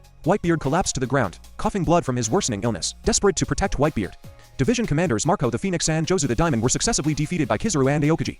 Even Akainu launched an assault on Whitebeard. As the Whitebeard pirates' forces began to crumble completely, Luffy desperately pleaded with Ivankov for help, resolved to rescue Ace, his only surviving brother, at all costs. Knowing this might cost Luffy his life, Ivankov still granted his wish and injected him with the hormone booster. Revitalized, Luffy rose once more and charged toward Ace.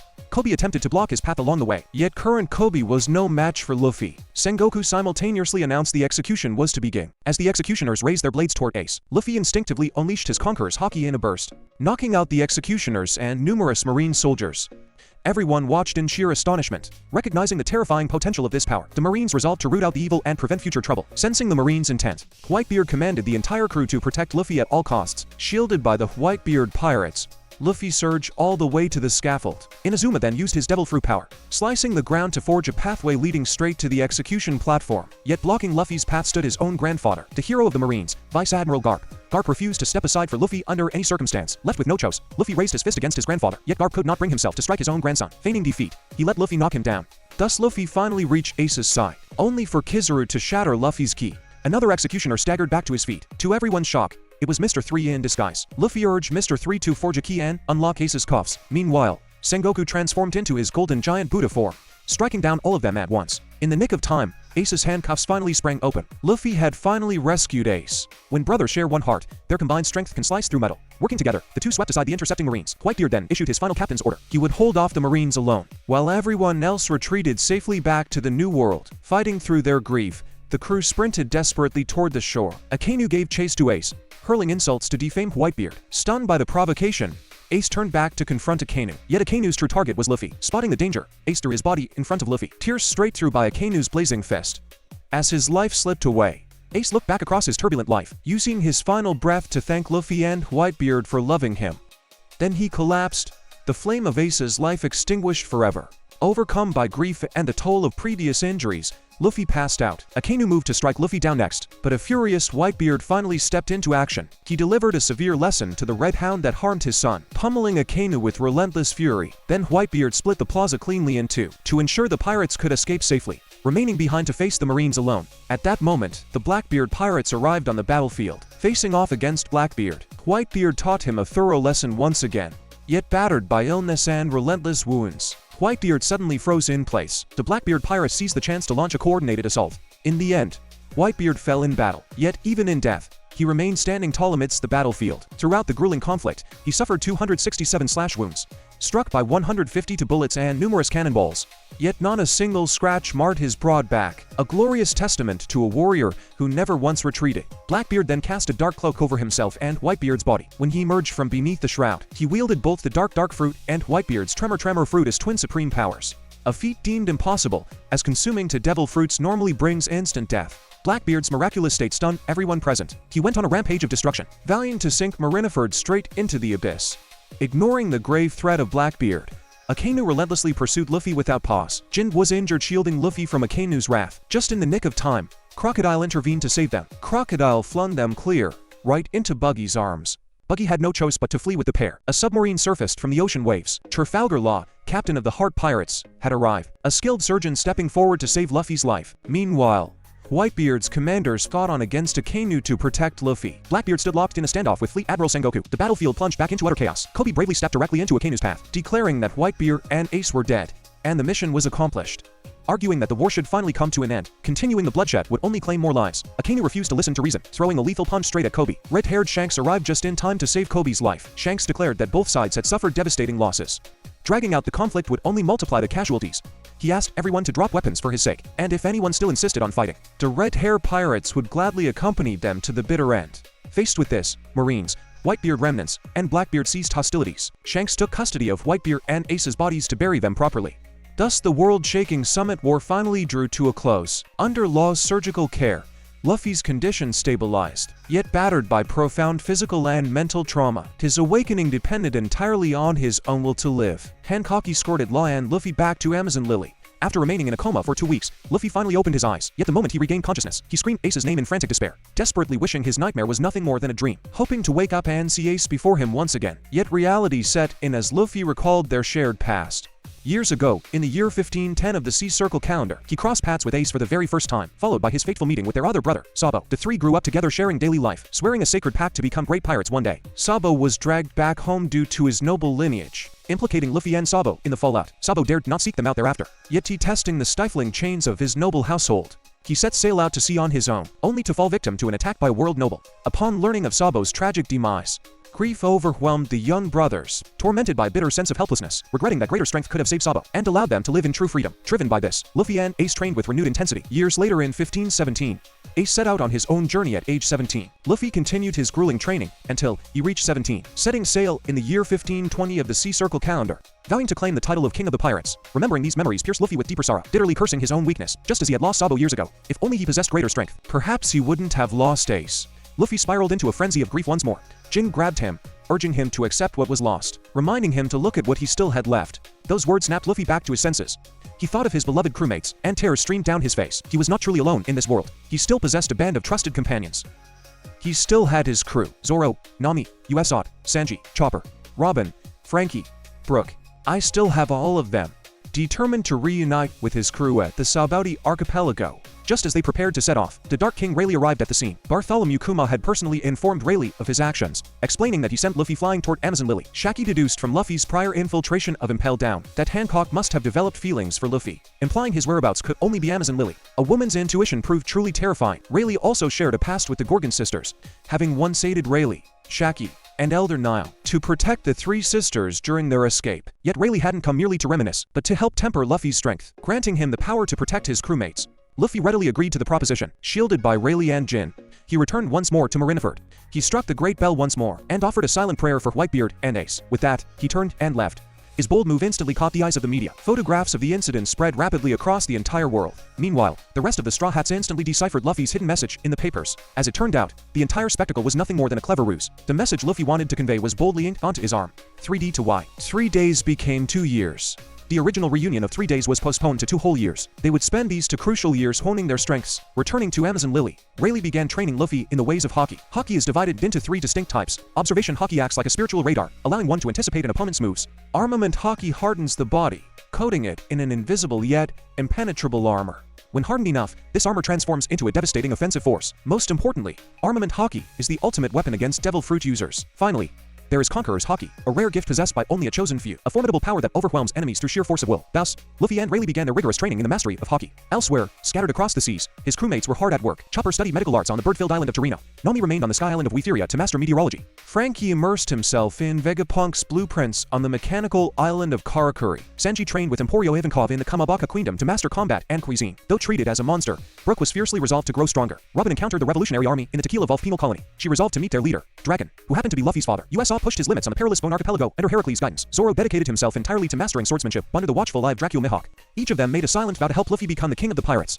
They knew they had to push past their own limits, and so, every member of the Straw Hat crew spent 2 grueling years, relentless training. 2 years later, in the year 1520 of the Sea Circle calendar, Luffy's training was finally complete. Escorted by Boa Hancock, he finally arrived at the Sabaudi archipelago. His fame had skyrocketed following the Summit War, and his bounty had soared. He even crossed paths with a band of imposters claiming to be the Straw Hats. The Marines quickly mobilized to capture the rogue pirates upon discovering their presence. To everyone's surprise, the confrontation devolved into pure farce. Yet, the pacifists homed in on Luffy with terrifying precision. But Luffy was no longer the green novice he was 2 years ago. With a single, devastating blow, easily dismantled the Pachifista. Zoro and Sanji, arriving as reinforcements, effortlessly dispatched their own mechanical foes. Aided by Rayleigh, Luffy hurried onward to reunite with the Thousand Sunny. Upon reaching the ship, he found his entire crew already assembled. Yet the relentless Marines pursued them relentlessly. Seeing their plight, the friends they had made during training Hancock, Perona, Heracles, and others, stepped forward to hold off the pursuing Marines. After 2 silent years, the legendary Straw Hat crew set sail once more. Stronger than ever, they prepared to face far greater adventures ahead. At Luffy's command, a single man could hold off an army. The coated Sunny unfurled her sails, ready to brave even greater challenges. Frankie revealed an astonishing truth to the bewildered crew. Bartholomew Kuma had spent the last 2 years guarding the Sunny from the Marines. He was an officer of the Revolutionary Army all along. He guarded the ship alone until every single member of the Straw Hats had returned. Even though he had lost his humanity, he remained a deeply cherished benefactor to the crew. Everyone felt immense gratitude for the sacrifice Kuma made on their behalf. Suddenly, the Caribou pirates gave chase, their ship towed by a massive sea beast. Caribou boasted he would slaughter the Straw Hats to make his name famous worldwide. Yet the sea beast towing their ship was none other than Moo, the sea monster disciplined by Luffy and Sanji in the East Blue. Terror gripped the creature as old memories resurfaced. It bolted in panic, leaving the rest of the crew behind. Caribou, who had leapt aboard the Sunny, found himself stranded alone. He was promptly tied up and captured without delay. Soon, they reached the roaring underwater currents of a massive oceanic abyss. There they encountered the legendary giant sea monster, Kraken. Intent on taming it as a pet, Luffy gave the Kraken a thorough thrashing. Amidst the chaos, they rescued a peculiar shark clad in clothing. A sudden surge in the downward current plunged them deeper into the ocean depths. Luffy, Zoro, and Sanji suddenly vanished in the swirling chaos. Shortly after, Vanderdecken and his mutant crew launched a fierce assault. At the critical moment, Luffy and his companions returned, riding atop the tamed Kraken. The Kraken safely guided the Straw Hat crew down to Fishman Island, 10,000 meters below. Yet their arrival was blocked by the hostile new giant warrior pirates, fueled by deep-seated hatred for humans and vengeful over Luffy's feat of Arlong. They vowed to sink the crew right then and there. Frankie deployed the coup to burst just in time, launching the ship straight into Fishman Island. However, violent underwater currents scattered the crew, plunging them into the deep. When he came to, Luffy and Sanji found themselves rescued by Kami. They wandered through the breathtaking beauty of Fishman Island, taking in the sights, overwhelmed by the gorgeous mermaids around him. Sanji suffered a massive, uncontrollable nosebleed. The blood loss quickly reached a critical stage, demanding an urgent transfusion. Yet neither the fishmen nor the mermaids would agree to donate blood. A strict law forbade giving human beings blood transfusions. This bitter rule stemmed from centuries of humans treating mermaids as lesser beings. Even the legendary Fishman hero, Fisher Tiger, had ultimately perished because of this divine. Desperate, Kami led them to the Fishman district to find a human willing to donate. Only then was Sanji's life miraculously saved. King Neptune of the Ryugu Kingdom soon arrived upon the scene. Grateful to Luffy for saving his daughter's pet shark, the king warmly invited them to visit the palace as honored guests. Upon arrival, they were received with lavish hospitality. Wandering off, Luffy stumbled upon the timid and tearful mermaid princess, Shirahoshi, tormented by Vanderdecken's relentless harassment. She had spent years locked away inside the hardshell tower. Vanderdecken wielded the power of the Mark fruit, allowing any object he touched to strike his chosen target. Undaunted, Luffy vowed to protect Shirahoshi with his life. He hid the princess inside a giant shark's mouth and brought her outside. Meanwhile, Caribou abducted several mermaids from the streets. The fearful townspeople immediately suspected the Straw Hat pirates of the crime, coupled with Madame Shirley's prophecy that Luffy would destroy Fishman Island. Suspicion fell heavily upon the crew. They were branded as dangerous criminals across Fishman Island. The honor guests of Ryugu Palace were suddenly treated as deadly enemies, clashing violently with the royal guards. At that exact moment, Hody Jones and Vanderdecken breached the palace gates. Hody sought to usurp King Neptune's throne, while Decken coveted Princess Shirahoshi above all else. The two villains had formed a treacherous alliance.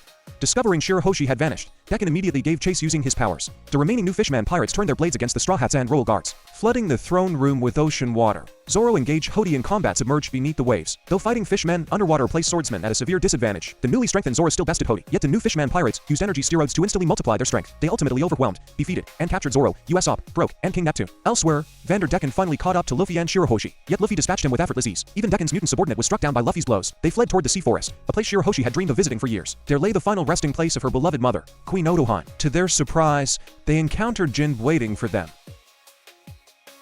Nami and Kami arrived soon after, having escaped from Ryugu Palace. Filled with remorse, Jin bowed before Nami to offer a profound apology. Jin himself was the true mastermind who had released Arlong into the East Blue 11 years prior. Jin then began to recount the dark history of Fishman Island. It began 11 years prior. In the year 1506 of the Sea Circle calendar, Queen Otoheim passionately championed peaceful coexistence between humans and fishmen. She gathered signatures to relocate Fishman Island to the surface, hoping to foster deeper understanding between the two races. Yet her efforts drew heartbreakingly few supporters. Meanwhile, Fisher Tiger ventured out to sea and witnessed the cruel depravity of mankind. He launched a daring raid on Mary Geoise, freeing the enslaved people trapped within. He then founded the Sun Pirates, welcoming both Jin and Arlong into their ranks. Branded as dangerous criminals, the Sun Pirates lived a life of constant warfare. On the home front, Queen Otoheim continued her tireless crusade for years past, bringing them to the year 1510 of the Sea Circle calendar. The crew rescued a young human girl named Koala. Having endured years of brutal enslavement, her spirit bore deep, unhealable scars. Traumatized into suppressing all emotion, she smiled constantly out of sheer terror. The cruel conditioning of slavery had taken deep root within her young heart. Even the fierce fishmen, who despised humanity, were moved to pity. In time, Koala warmed up to the crew and found happiness among them. They traveled together until they safely returned her to her homeland. Shortly after bidding her farewell, treacherous villagers betrayed them, tipping off a waiting marine ambush. A sudden barrage of gunfire left Fisher Tiger mortally wounded. Though Jin and his crew managed to pull him away, he was losing blood far too fast to survive. None of the pirates shared his rare blood type, and he adamantly refused to accept a transfusion from a human. Having suffered as a slave himself, he still believed in Queen Otoheim's dream of peace, but that future belonged to Koala's generation, not his own. He breathed his last, slipping away from heavy blood loss. With his dying breath, he begged the Sun Pirates not to let hatred consume them. Consumed by rage, Arlong returned to the islands to seek bloody vengeance against humans. He crossed paths with Admiral Kizaru and was promptly captured. Jin stepped up as captain of the Sun Pirates to carry on their legacy. Their growing notoriety caught the attention of the world government, who offered Jin the title of Warlord of the Sea. After careful deliberation, Jin accepted the position. This alliance offered a safer bridge between humans and fishmen, while also securing pardons for his fellow crewmates. Even Arlong was released from imprisonment, refusing to share Jinbe's vision. Arlong remained bitter and filled with hatred for humanity. Their ideals irreconcilably fractured. The two parted ways. Arlong took his followers and departed for the East Blue. Jin returned with the remaining members to Fishman Island. Some time later, a celestial dragon suffered a shipwreck near the island. Enraged fishmen, bearing past trauma as slaves, sought to execute him. Queen Otoheim threw herself before the gunfire, shielding the tyrant with her own body. Yet the rescued celestial dragon, Saint Miasgard, responded with vicious ingratitude and held the queen hostage. Young Shirahoshi burst into tears at the sight of her mother in mortal peril. Her cries summoned colossal sea kings from the depths, terrifying the celestial dragon into unconsciousness. It was then that Vanderdecken realized Shirahoshi possessed the ancient power to command sea kings. This revelation sparked his obsessive campaign to stalk the princess. As the healed celestial dragon departed the island, Queen Otoheim accompanied him to the surface to plead her cause. A week later, the queen returned home safely, bringing with her a signed declaration of friendship from a celestial dragon. His obsessive pursuit began that very day. When the celestial dragon departed healed, Otoheim journeyed with him to the surface world. A week later, she returned in safety. Daring a treaty of peace from the world's nobles, she needed only enough signatures to carry her plea to the reverie. Thus, the queen needed only a few more signatures from her people to bring her heartfelt petition before the reverie. Her enduring years of devotion finally stirred the hearts of the populace.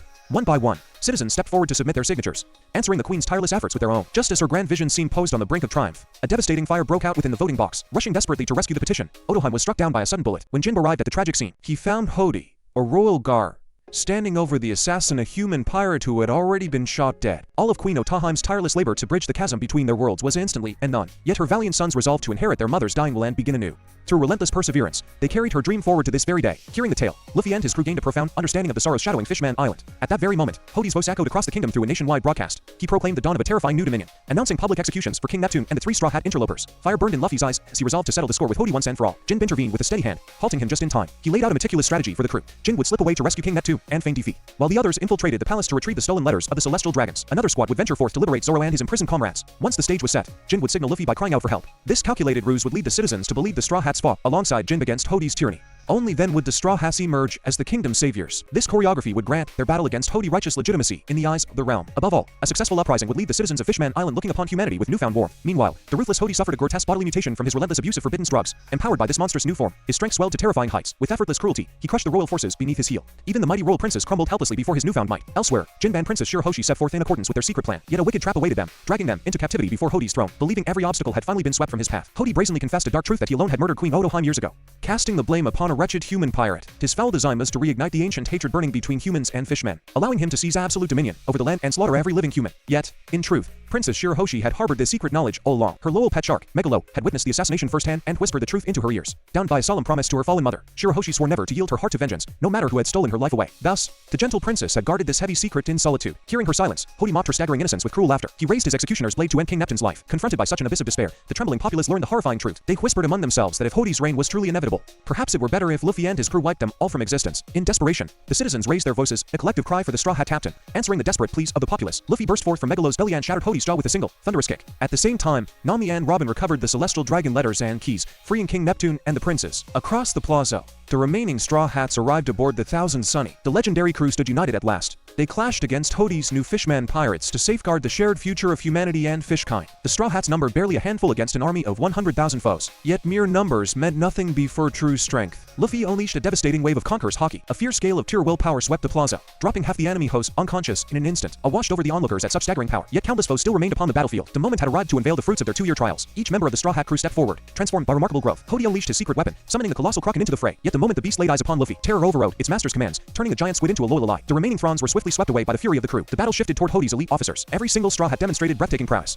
Even when the enemy ingested forbidden drugs to multiply their strength, they remained utterly outmatched by the crew's resolve. The commanders of the new Fishman pirates fell one by one into defeat. Amidst the chaos, Vander Decken hurled the gargantuan ark, Noah, through the heavens. Knowing she alone was the intended target, Shirahoshi resolved to act as living bait, drawing the falling ark far away from Fishman Island. Just as the colossal vessel drifted beyond the borders of the kingdom, Hody betrayed his ally, plunging a blade into Vander Decken's chest. With Decken's demise, the cursed power governing the ark vanished into the ether. Stripped of its guidance, the massive hull plummeted toward Fishman Island, pulled downward by unyielding gravity. Luffy tore through the chaos and surged into action. Even beneath the crushing weight of the ocean currents, Luffy maintained his relentless pressure on Hody. Driven by mad desperation, Hody shaved away years of his own lifespan, devouring handful after handful of lethal steroids to match Luffy's strength. The monstrously empowered Hody briefly traded blows with the pirate captain on equal footing. Yet the moment Luffy unleashed his true might, the tyrant crumbled in defeat. Channeling his fury into a barrage of elephant gun punches, Luffy sought to shatter the fallen Leviathan and spare the island below. Yet his onslaught failed to halt the ark's catastrophic descent toward the kingdom. Miraculously, the mammoth vessel slowed to a dead stop of its own accord. Colossal sea kings had answered Shirahoshi's desperate, tearful plea. Catching the tumbling ark in their massive jaws, they delivered the island from certain doom. Exhausted beyond endurance and bleeding profusely, Luffy slipped into unconsciousness. The nightmare had finally drawn to a close. The remnants of the new Fishman pirates were rounded up and cast into chains. Yet Luffy hovered on the brink of death, demanding an immediate blood transfusion. Though the Straw Hats had just delivered the kingdom from ruin, ancient laws strictly forbade bestowing human blood upon fishmen or vice versa. Stepping forward without hesitation, Jin bared his arm to offer his own life's blood to the bow, a slender tube bridged the space between their veins. It stood as a radiant symbol of a new path forged toward the sun. A path where humans and fishmen might finally walk as brothers. Colors returned to Luffy's face as he blinked his eyes open. Fully recovered, he immediately invited Jin to join his crew as a sworn brother of the sea. Jin gently declined, bound by unfinished duties of honor and justice. Yet he swore upon his name to return for Luffy once those debts were paid. Victory gave way to a night of roaring celebration. Meanwhile, Robin sought out King Neptune to unravel the mysteries of the Poneglyphs. The monarch revealed that Joba was a flesh and blood figure who walked the earth during the Void Century. The ancient inscription bore a personal apology written to the mermaid princess of that era. It was a heartfelt confession to his failure to fulfill the ancient pact made with Fishman Island. Though he failed his sacred promise, legend foretold that another would one day rise to fulfill the vow in his stead. When the promised dawn finally broke upon the world, the massive ark, Noah, would awaken to its true purpose. Princess Shirahoshi possessed the dormant gift to command the Sea Kings, mirroring the ancient princess of old. She was none other than the legendary ancient weapon, Poseidon. Jin drew Luffy aside to whisper of two great tempests that had shaken the world during their absence. The admirals Aokiji and Akainu had clashed in a duel of elemental fury to claim the seat of Fleet Admiral. After 10 grueling days upon a desolate isle, Akainu emerged victorious. He ascended to command the entire marine forces. Disgusted by his ruthless philosophy, Aokiji severed his ties with the Marines entirely. In another corner of the world, the Blackbeard pirates seized the remnants of Whitebeard's territories. Marshal D. Teach claimed the vacant throne to ascend among the 4 emperors. Amidst the festivities, the treacherous Caribou slipped into the royal vaults to kidnap Princess Shirahoshi. Luffy intercepted the thief in the nick of time, rescuing the princess and reclaiming the stolen treasures of the kingdom. Soon after, the imposing shadow of the Big Mom pirates loomed over the island. Bound by a fragile pact, Fishman Island was obligated to pay heavy tribute in mountains of sweets every single day. Yet Hody's rampage had shattered the confection factories, and the Straw Hats had devoured the remaining reserves during their victory feast. Not a single morsel of tribute remained to be paid. Unfazed, Luffy boldly stepped forward to offer every grain of their newly recovered treasure in exchange for a temporary reprieve. Before departing, Luffy hurled a brazen challenge across the Dendenmushi, swearing to hunt down Big Mom herself within the treacherous waters of the New World. King Neptune harbored a quiet dread upon learning Big Mom had claimed their stolen treasures, aware that one of the chests concealed a ticking doomsday weapon known as the Tamadabaka. Yet he kept the terrifying secret hidden from the departing Straw Hats. With sails unfurled, the crew prepared for their next great voyage. Traversing the 10,000-meter ascent through the sea column, they burst through the surface into the turbulent winds of the New World. To grueling years of blood and sweat had led to this very dawn. They stood ready to face whatever legendary trials awaited them beyond the horizon. As they sailed the unpredictable waters of the New World, a frantic cry for help pierced the air from a distress signal. Following the coordinates of the plea, they steered their course toward the burning Isle of Punkhazard. Flames engulfed the landscape in an eternal inferno of blistering heat. There they beheld a magnificent dragon, a mythical beast whispered of only in ancient fables. Stranger still, the creature possessed the severed lower half of the human body embedded in its scales. Striking swiftly, they brought the beast down and liberated the living legs trapped beneath its high, Meanwhile, Nami, Sanji, and the others left aboard the Sunny fell into a cunning ambush. Overpowered by poisonous gas, they were bound in chains and dragged away. Awakening from their stupor, they found themselves locked inside a bizarre, high-tech laboratory. There they encountered the disembodied head of Kinman, a samurai hailing from the closed borders of Wano. The warrior explained he had braved these cursed shores in search of his missing son. Together with the talking head, the captured crew managed to slip their bonds and flee. Along their escape, they stumbled upon rooms filled with towering children, subjects of cruel experiments, who wept openly for their homes. Nami's heart broke, vowing to rescue the innocent children and break them out of this nightmare. Back across the wasteland, Luffy and Zoro learned of their comrades' capture on the opposite side of the island. They plunged headlong into the interior to mount a rescue mission. Only then did they realize the island was not merely a scorched wasteland, but a fractured realm split equally between raging fire and freezing ice. Pressing onward through the bitter frost, they sought to reunite with their dispersed friends. Yet the biting temperature extremes tested their endurance to the absolute limit. A band of unruly ruffians from the Brownbeard pirates blocked their path, spoiling for a fight. Luffy made quick work of the thugs, stripping them of their coats to ward off the chill. He pressed Brownbeard into service as their reluctant guide. Elsewhere, Vice Admiral Smoker and his marine platoon tracked Luffy's trail straight to the shores of Punk Hazard. From Smoker's lips, the crew learned the grim truth. Aokiji and Akainu had chosen this very island as the graveyard for their titanic duel. Pressing into the inner sanctum of the laboratory, they were stunned to discover Trafalgar Law awaiting them. Now draped in the title of a warlord of the sea, Law warned the Marines that he worked alone within these walls and commanded them to leave at once. Before his warning could fade, Nami and her rescued children burst into the chamber. Realizing his clandestine operation stood exposed, Law decided to silence every witness in the room, Marines and pirates alike. With a flick of his devil fruit power, he swapped the minds and bodies of Nami, Sanji, and their companions. He shattered the marine warship stocked outside, and tore Smoker's beating heart straight from his chest. Yet Smoker refused to surrender to death, while Law casually shifted Smoker's soul into the body of his subordinate, Tashigi. At that exact moment, Luffy and the remaining crew burst through the doors. Recognizing the man who had once saved his life years ago, Luffy greeted Law with a bright, joyful smile and poured out his heartfelt gratitude. Law directed Luffy toward the chambers where Nami and the others were held. Reunited at last, the crew pieced Kinman's severed head and lower torso back together. Exchanging intelligence, the pieces of the puzzle began to fall into place. Brownbeard's initial distress call had been triggered by Kinman hunting down his own scattered limbs, and the samurai's dismemberment was none other than Law's handiwork. Brownbeard revealed that just for short years ago, this very island was a flourishing paradise before the government scientist, Caesar Clown, turned it into a slaughterhouse. Until the government scientist Vegapunk brought his dark research here. Law inflicted that state on Kinman. Brooke spotted his upper torso earlier. Captured T-Beard reveals secrets. This lush isle changed for years ago. Vegapunk conducted experiments here. An explosion and toxic leak shattered the fragile piece, turning the once vibrant land into a lifeless ruin. Yet Caesar Clown stepped into the ashes like a savior, granting artificial limbs to those robbed of their legs. Law later arrived, fusing animal parts to their shattered frames, allowing them to stand and walk once more. To them, Caesar was a benevolent master, a savior in the dark. Amidst the chaos, Kinman slipped away to search for his severed body. Disguised as Nami, Sanji rushed out in a frenzy of worry, desperate to track down the reckless samurai, but they walked right into a trap laid by Caesar's assassins. All three were swiftly beaten down. Across the camp, the children began to collapse in agony. Chopper extracted a mysterious narcotic residue from their blood. Questioning revealed a horrifying truth. None of the children were ever truly sick. Caesar had masked lethal narcotics as sweet candy, addicting them body and soul. Deprived of their fix, violent withdrawal gripped their minds. Shouting in torment, the children begged wildly for their drug. Descending into a frenzy of destruction, Usopp finally put them to sleep with a cloud of hypnotic spores. Sensing a deep, festering malice behind it all, the crew resolved to storm the laboratory and unearth the truth. Scarcely after Luffy and the others departed, Chopper in Sanji's body and Nami and Frankie's faced grave peril. The Yeti Cool brothers ambushed them, hunting Brownbeard and snatching Nami's vessel. Luffy bolted into the snowstorms to hunt down the assassins, but Frankie, trapped in Chopper's body, swallowed a rumble ball and lost his mind, becoming a helpless liability rather than an aid. With no choice left, Luffy knocked him back to his senses. Law emerged from the whiteout, casually disposing of the assassins, proposing a daring alliance with the Straw Hats to overthrow Kaido. Luffy accepted the pact without hesitation. Law used his powers to restore everyone to their rightful bodies, laying out the first phase of their grand scheme, to kidnap Caesar Clown, the master of this corrupted realm. He ventured with Chopper into the depths to unearth the drug archives. Caesar retaliated by unleashing his ultimate weapon, the toxic gelatinous slime. The living nightmare was forged from the very gas that ravaged the island years ago. Condensed and reshaped into a monstrous weapon of mass slaughter, vowing to purge every living soul from the facility. Elsewhere, Zoro and Sanji finally shook off their slumber. Resuming their hunt for Kinman, they spotted his severed torso drifting in the frigid sea. Sanji, still in Nami's body, scooped the torso out of the water, only to find themselves cornered by the encroaching slime. Reuniting with his torso, Kinman unleashed his secret arts. A torrent of flames consumed the slime and a cataclysmic blast. His blade sliced cleanly through the roaring fire itself, clearing a safe path through the jaws of death. Deep within the lab, Law slipped in alongside Chopper, hiding the tiny doctor inside the inner laboratory, while he drew away Monet, Caesar's loyal assistant, only to cross paths with Smoker's terrifying superior, the base commander, and a clandestine officer of Doflamingo, Virgo. Having allied with Caesar earlier, Law had traded hearts with Monet. Virgo clutched Law's beating heart in his palm, pinning him helplessly to the floor, exposing Law's betrayal and sealing his doom. Meanwhile, Luffy charged straight at Caesar to claim his target. Caesar wielded the power of the gas fruit, surrounding himself in lethal, suffocating fumes. Yet, ever since his harrowing duel with Magellan, Luffy's body had forged an immunity to ordinary toxins. Still, he underestimated his adversary's cunning. Caesar possessed a hidden arsenal of chemical traps, knocking Luffy unconscious with a swift, unseen blow. With Luffy fallen, Robin, Frankie, Smoker, and Tashigi crumbled one by one, dragged into captivity and locked in sea stone chains alongside Law. Caesar subdued Nami and Usopp next, dragging the trembling test subjects back to their holding cells. He broadcasted a live feed across the underworld, streaming his catastrophic research to black market brokers and pirate lords. ordering the slime monster to devour his colossal candy creation, birthing a horrifying new weapon called Shinokuni, the Land of Death. A billowing wave of purple venomous fog, turning every living flesh it touched into cold stone. The deadly miasma crept relentlessly across the shivering island. Zoro, Sanji, and the rest fled before the advancing wall of death, while Caesar hung the captured Luffy and Law outside the laboratory windows, intent on dissolving them in the encroaching poison. Miraculously, Law slipped free from his bonds, having secretly swapped his sea stone cuffs for iron links months prior. He unlocked the cages of Luffy and his crew, striking a quiet bargain with Smoker, charging the Marine Vice Admiral to crush the traitor Virgo. Law restored Smoker and Tashigi to their true bodies and freed them. The united front breached the heavy gates, rescuing the stranded Marine soldiers trapped outside. Zoro and the stragglers dove through the threshold in the nick of time, escaping the immediate grasp of the deadly fog to flee the doomed island. They had to fight their way to the escape chute leading to the sea. Luffy and Law spearheaded the charge to capture Caesar, while the Marines fought to rescue the kidnapped children, downed by a common enemy. Pirates and Marines fought side by side. Realizing his prisoners had slipped his grasp, Caesar slammed the bulkheads shut, pumping toxic gas directly into the corridors. Straw Hats and Marines broke into a desperate sprint for survival. Tashigi turned back to hold the line. As the heavy doors groaned shut, her comrades hurled her safely through the narrowing gap, leaving the loyal Marines trapped on the wrong side. Watching her subordinates sacrifice their lives for her, grief pierced Tashigi's heart like a blade. But waiting in the gloom was Virgo.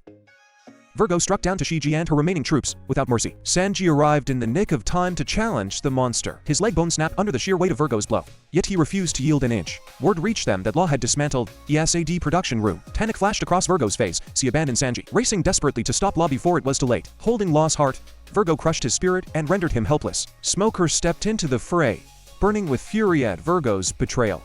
But he too was driven into a grueling corner, unable to pierce Virgo's hardened defenses, even with his smoke powers. Yet through a cunning gambit with Law, he snatched back the stolen heart. Law rose from the dust to face his tormentor. With a single sweeping strike, Law cleaved through Virgo's hardened armor, shattering the SAD chamber in the catastrophic wake. Meanwhile, Luffy cornered Caesar in his inner sanctum, forewarned of the scientist's volatile gas powers. Luffy fought with cautious precision, unleashing Gear Second and Armament Haki to seize the upper hand. Monet intercepted Luffy's strike to shield Caesar from harm, revealing her true allegiance as an elite agent of Doflamingo. Commissioned to safeguard Caesar's dangerous ambitions, she ordered Caesar to flee while she held off the rubber pirate. Wielding the chill of the snow fruit, she trapped Luffy in ice as his stamina waned. Sheer willpower drove Luffy to shatter his icy prison, but his frantic counterattack smashed through the floorboards, plunging him deep into the dark garbage disposal below. Chopper finally secured the antidote and medical formulas, only to find the frenzied children howling for more candy. Even his monstrous heavy point couldn't stem the tide of madness.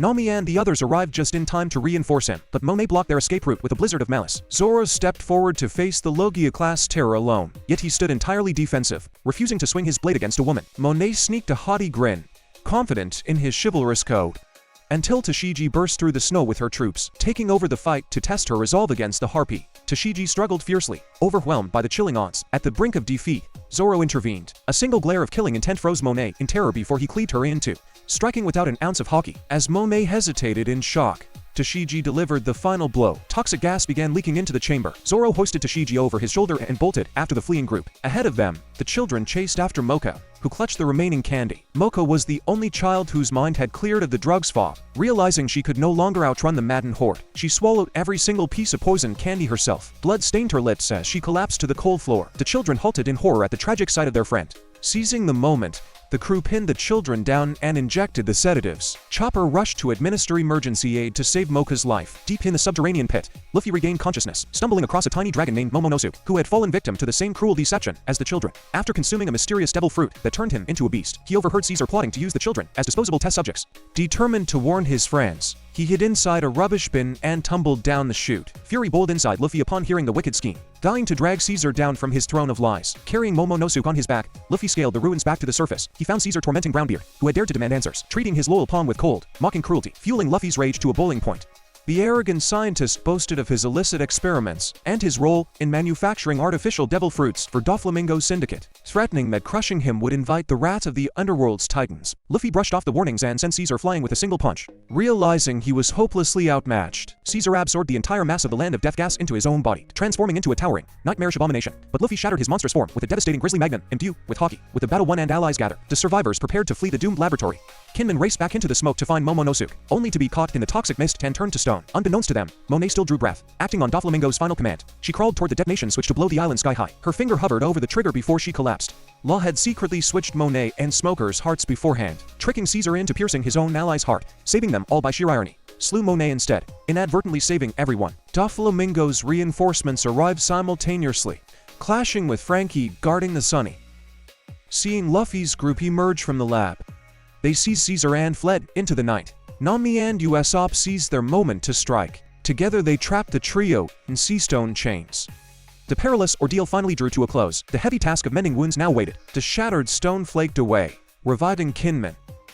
The toxic crust had merely formed an outer shell. Swift rescue had spared him from the brink of death. Father and son reunited in tearful embrace. Law cleansed the poisoned children with his room's power. Rested at last, the crew sailed for Dressrosa.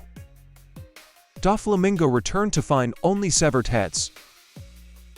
His Den Mushi chimed with Law's cold voice. Law revealed the monarch's synthetic trade with Kaido. Without Caesar, the Devil Fruit Factory stood dead. He demanded Doflamingo abdicate his warlord seat. A furious Doflamingo rushed back to restore his men. He struck down the weary smoker where he stood. Former Admiral Leokuji intervened to save his old friend. Sensing defeat, Doflamingo retreated into the shadows. Luffy and the crew learned of the Alliance's grand design. Kaido had forged an army of 500 beast soldiers, fueled by Doflamingo's twisted synthetic creations. Breaking Kaido demanded crushing Doflamingo first. Smashing the Smile Factory would sever Kaido's supply. Kinman sought his missing comrades in the realm. The crew set their course for Dressrosa's shores. Headlines soon flashed Doflamingo's warlord resignation. They arranged to trade Caesar on Greenbit Sands. Their primary objective remained destroying the factory. The crew split into three distinct paths. Law, Robin, and Usopp escorted the cowering scientist. Luffy, Sanji, Zoro, and Frankie targeted the factory. The rest stood guard aboard the Thousand Sunny. Kinman searched the streets for Kanjuro. Though the warlord had supposedly abdicated his throne, the city bustled with an eerie, festive peace. Living, talking toes wandered the cobblestone streets. The bizarre spectacle left the crew utterly bewildered. Luffy aided a blind traveler navigating the chaos. That humble wanderer hid the power of a new admiral. Fujitora's true identity soon came to light. Fairies filched Zoro's precious blade from his hip. He and Sanji chased the elusive thief into the alleys. Luffy and Frankie learned of the Colosseum's grand prize. The flame fruit awaited the tournament's victor. A devil fruit reborn somewhere in the world after death. Doflamingo had claimed Ace's fiery legacy as bait, driven by his brother's memory. Luffy entered the ring. He assumed the alias Lucy to mask his identity. The arena swarmed with formidable warriors of renown. Luffy crossed paths with the haughty Cavendish. The supernova burned with jealousy toward newer rivals. A grand statue drew Luffy's wondering gaze. Rebecca stood before him, the fallen princess. Doflamingo's tyranny forced her to fight in the ring. She spoke of the legendary gladiator, Kairos, a hero who claimed 3,000 unbroken victories. Hostile glares from the crowd followed her every step. Bellamy the hyena recognized Luffy with a start. He claimed the Sky Islands had changed his bitter heart. His sole ambition now was serving Doflamingo. Sanji parted ways with Zoro. In the crowded streets, Zoro cornered the thief, a Tontada named Wicca. She wept for her comrades guarding the Sunny. Zoro resolved to escort her to the flower field first. Sanji fell victim to Violet's alluring beauty. The seductive dancer trapped him in her web. Yet Violet was a hidden officer of the Don Quixote family. Her glare fruit laid bare the crew's intentions. Instead, she found a sea of absurd romantic devotion. Touched by his unwavering trust, her resolve fractured. She freed Sanji and whispered the harrowing truth. The warlord's resignation had been a fabricated lie. CPO agents planned to retract the falsehood that afternoon. The Exactor Law expected to trade Caesar. They had all danced to Doflamingo's wicked tune. Sanji frantically relayed the warning to Law. He raced back toward the anchored Thousand Sunny. Doflamingo and Marine forces converged on the beach. Law's alliance stripped him of his warlord rank. Fujitora summoned a crushing meteor from the heavens. Trapped between Admiral and warlord, Law bought time. He was ultimately subdued and captured. Doflamingo mocked his fallen rival with ancient lore. 8 centuries ago, the Don Quixote rulers left this land. The Riku family ascended the abandoned throne. The true royal bloodline had retreated to marry Geoise. This lineage granted Doflamingo sway over the world government. Robin and Usopp ventured into the silent forests. Tontada warriors captured them in leafy nets. The gullible dwarfs easily swallowed their tails. Usopp spun a grand web of deceit. Nolan the Explorer had aided their ancestors long ago. His heroic deeds lived on in Tontada legend. Usopp claimed the title of Landolin's noble descendant. The dwarfs hailed them as saviors sent to free them. Today marked their long-awaited uprising against tyranny. They marched together toward the hidden flower field. Frankie met the toe soldier beneath the canopy. The wooden warrior exposed the wicked farce of the king. Eager to shatter Doflamingo's reign, Frankie joined forces. The wooden commander revealed a harrowing secret. Every toe in Dressrosa was once a living human. Sugar's curse erased them from loved ones' memories. Sanji, Zoro, and Kanjuro converged to share the news. Zoro and Kanjuro rushed to warn Luffy in the ring. Sanji sprinted to defend the Sunny from assault. Jorah of the Don Quixote family had boarded the ship. Her art fruit twisted the crew into abstract horrors. Brook dueled her with artistry and hidden steel. His blade shattered her spell and restored their forms. Together, the crew overwhelmed the fallen artist. Law slipped away while Fujitora and Doflamingo clashed. The warlord pursued him relentlessly through the streets. Spotting the Thousand Sunny, Doflamingo changed course. Sanji arrived just in time to shield his crew, yet he proved no match for the Stringweaver's power. Law intercepted the fatal blow to save them. He urged the crew to flee towards Zuit Caesar. Remaining behind, Law faced Doflamingo alone. Usopp, Robin, and Frankie gathered at the flower field. They convened a council of war with the dwarfs. Ancient history unfolded beneath the leafy boughs. Tontatas had suffered centuries of underground torment. The Don Quixote dynasty had driven them into the dark, while surface dwellers basked in stolen prosperity. King Riku finally liberated the dwarfs 8 centuries ago. He offered sanctuary and endless provisions as penance. Peaceful harmony bloomed across the Blessed Isle, until Doflamingo seized the throne once more. He dragged 500 dwarfs into forced labor. The Tontatas swore to overthrow their tormentor. The Toe soldier recounted the tragic night of betrayal. Doflamingo demanded a king's ransom for the realm. King Riku begged his people for gold to buy peace. The monarch's body was seized to slaughter innocents. Doflamingo swept in to vanquish the Matin King. The deceived populace hailed him as their savior. Violet was blackmailed into service to spare her father. Thousands were transformed into forgotten toes. The Toe soldier revealed himself as Rebecca's father. He rallied the forgotten souls to reclaim their lives. The brutal Colosseum preliminaries commenced, for blocks fought fiercely for a single victor. Jesus Burgess conquered Block O with raw strength. Block B erupted into a chaotic melee of giants. Delamy and fierce contenders clashed without mercy. King Elizabello unleashed his devastating King Punch. Yet Bartolomeo stood untouched behind barrier walls. He claimed the Block B victory after the dust settled. Block C narrowed down to 2 stubborn titans. Don Chinchao recognized Luffy beneath his disguise. Grief and hatred fueled the old pirate's fists. Their family treasure remained buried beneath polar ice. Stepping in to stop him and pose as savior. Claiming Violet's glare fruit as his condition, he transformed citizens into toes. While victims retained memories, others forgot them completely. The Toe leader was Rebecca's true father, striving to liberate the toes and overthrow tyranny. Meanwhile, the Colosseum preliminaries began. For blocks, 1 victor each. Block A fell to Blackbeard Captain Jesus Burgess. Block B gathered diverse powerhouses. King Elizabello unleashed his King Punch, clearing the ring. Yet Barrier Man Bartolomeo weathered the blow to win Block B's crown. Block C narrowed down to 2 titans, Luffy and Don Chinchao. Recognizing Lucy as Luffy, Chinchao wept with rage, seeking vengeance for his family's buried ice treasure. Countless citizens became toes. Toes retain memories of humanity. Others forget their existence entirely. The Toe captain is Rebecca's father. He aims to liberate transformed toes. They will overthrow Doflamingo's tyranny together. The Colosseum preliminaries commenced. For blocks, only winners advance. Burgess won Block A for Blackbeard. Block B's battle ignites. Block B features Bellamy. Countless martial arts masters clash. A chaotic brawl fills the arena. Only supreme strength survives. Elizabello unleashed his King Punch. Rivals blasted out of bounds. 1 fighter remained standing. Bartolomeo of the barrier fruit. He defeated exhausted Elizabello to win. Block C narrowed to 2 survivors. Luffy faces Chinchao of the Happo Navy. He realizes Lucy is actually Luffy. Resentful Chinchao attacks through tears.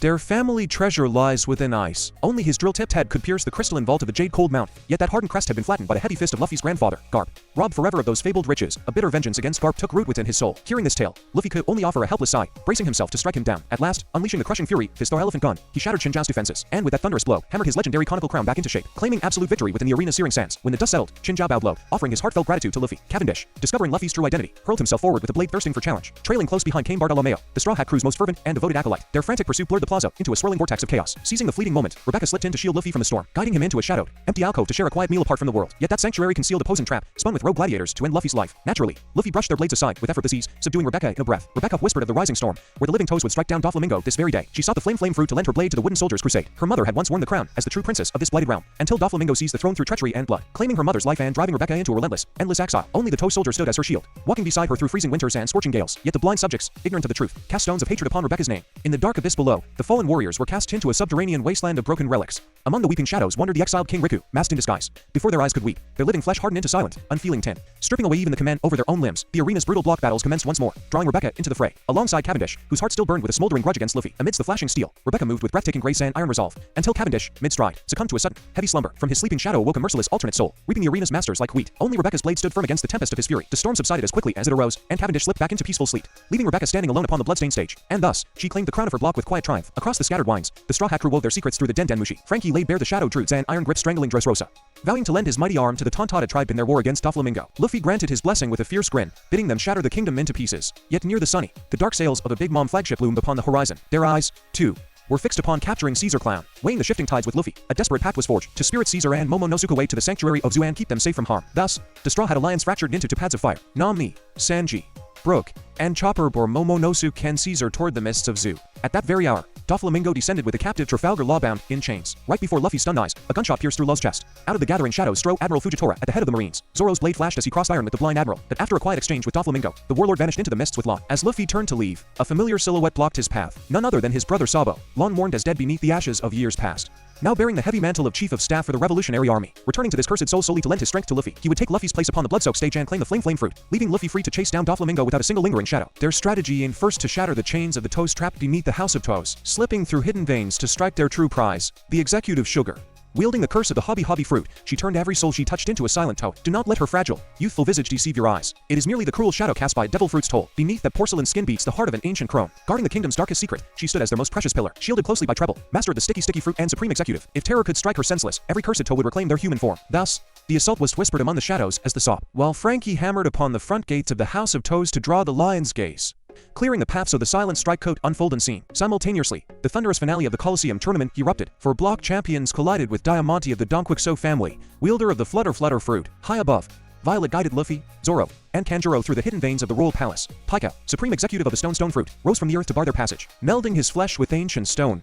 The entire palace bent to his ruthless will. Zoro stepped forward to anchor the stone giant in place, while Luffy pressed onward into the labyrinth of stone. Soon, Luffy crossed paths with the Toe Captain locked in battle with the Donquixo officers. Plucking the captain from the melee, Luffy cast him aside to hasten toward Doflamingo and free Law. They would wait until Usopp's Shadow War bore fruit, restoring the Toe Captain before the final reckoning. There, they beheld King Riku dragged in chains before the throne. Gazing upon the fallen king, the Toe Captain remembered their first meeting long ago, for he was none other than Kairos, the bronze champion immortalized in the arena stone. Once a bloodstained outlaw, spared from execution by King Riku's mercy, bidding him bleed his savage fury within the sands of the Colosseum. Night after night he fought, until he crossed swords with the disguised king himself, surpassing 3,000 consecutive victories upon that blood-soaked ground. His untamed spirit finally melted beneath the warmth of Riku's patient heart, winning his freedom and a sacred commission as commander of the royal guard, to turn his mighty arm toward shielding the innocent. Later, saving Princess Scarlet from peril, he won the tender devotion of her royal heart. Yet fearing the whispers of his outlaw blood, they sought a quiet life away from courts, staging the princess's death so they might dwell in peace as humble commoners. Soon, a sweet daughter named Rebecca graced their quiet hearth, living out their days wrapped in simple, unvarnished happiness, until Doflamingo's crimson night shattered their world to ash.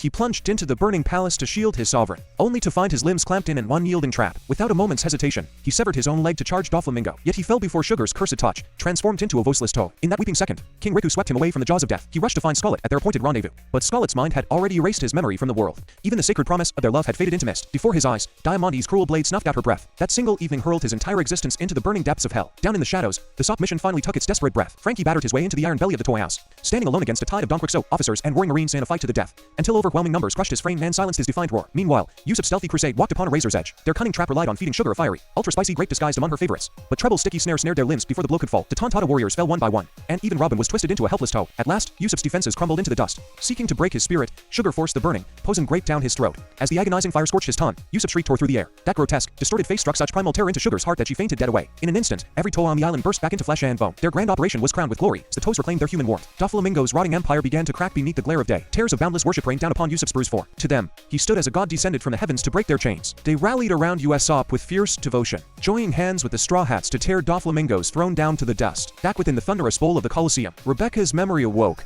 flooding her heart with recollections of her toe father. Up on the stage, Sabo unleashed the full fury of his newfound strength, smashing the ring's floor to send his rivals plunging into the churning waves below. He reached out, seized the flame fruit, and swallowed it whole, inheriting Ace's blazing soul into his own veins. A single fist of fire hammered down through the stone arena floor, blasting an open highway straight from the Colosseum down to the underground port. He scooped up Rebecca and plunged into the depths to meet his revolutionary comrades, where Robin and the others awaited their arrival. At the same instant, Kairos, whole once more in flesh, charged at Doflamingo with murder in his eyes. A clean stroke severed Doflamingo's head from his shoulders, yet the warlord's breath remained steady and warm. It was nothing more than a cunning string puppet clone. Doflamingo spared their lives for the moment, choosing sport over slaughter, commanding Pika to hurl them all down from the soaring heights of the plateau. Then, His fingers wove the terrible strands of the birdcage across the sky, an inescapable prison of razor wires that no mortal steel could mar, closing inward with the slow, terrifying inevitability, the two, whispering a silent death for every living soul trapped within the walls. Doflamingo's voice echoed across the kingdom through the airwaves, branding the architects of this rebellion with a price upon their heads, naming the straw hats and the rigor-roll blood with bounty scaling past millions, while Yusuf said commanded the most exorbitant reward of all. Let the weak carve out their survival, by bringing him this single coward's head, or should they spare his life from the blade? They must slice through Doflamingo's throat to tear open the birdcage's bars. Driven by the fire to shatter Doflamingo once and for all, Luffy charged alongside Law toward the towering summit of the New Royal Palace. Colosseum champions saved by the straw hats rallied behind them to share the burden of war. Pika swelled into a towering monolith of stone to block their ascent. Luffy shattered his stony visage, fleshing the true body from its earthen shell, leaving Zoro to dance with the stone giant among the falling rubble.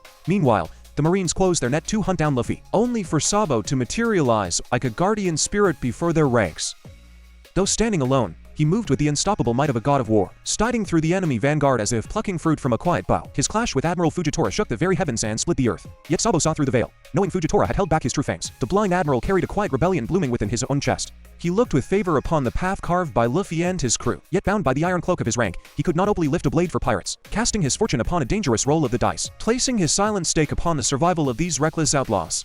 Thus, their fierce duel ended in a balanced draw. Deep underground, Kinman tracked the wandering footsteps of his brother Kanjuro. Kanjuro, the living brush whose inked creation sprang into breathing life, tainting a path of escape to claw their way back to the sunlit earth. High above, Luffy's vanguard pushed onward through the storm, meeting a fresh wall of Don Quixote executives guarding the road, that Luffy might strike and hinder to strike down Doflamingo. The companions forged in the Colosseum cast their bodies before the enemy time, though gathered from rival banners and bitter seas. They stood shoulder to shoulder against a common darkness with fierce harmony. While Luffy and Law surged deeper into the towering heights, Rebecca stepped out upon the fourth tier of the blooming flower hill, keeping her pledge to await Luffy and deliver Law's key into their hands. But waiting in the shadows stood Diamante, executioner of her mother's peaceful days, staring into the eyes of the monster who had murdered her mother. A boiling ocean of fury surged within Rebecca's breast, yet her young blade lacked the weight to match Diamante's seasoned cruelty. Just as the final blow descended, Kairos burst from the shadows to snatch his daughter from death's door. Yet she was no match for Diamante's lethal skill. Kairos arrived just in time to rescue his daughter, fighting fiercely for his daughter and his slain wife. Kairos clashed with Diamante, a brutal duel. Luffy arrived just then, snatching the key from Rebecca's hand, and unlocking Law's sea-stone handcuffs, while Kairos resolved to slay his mortal enemy himself.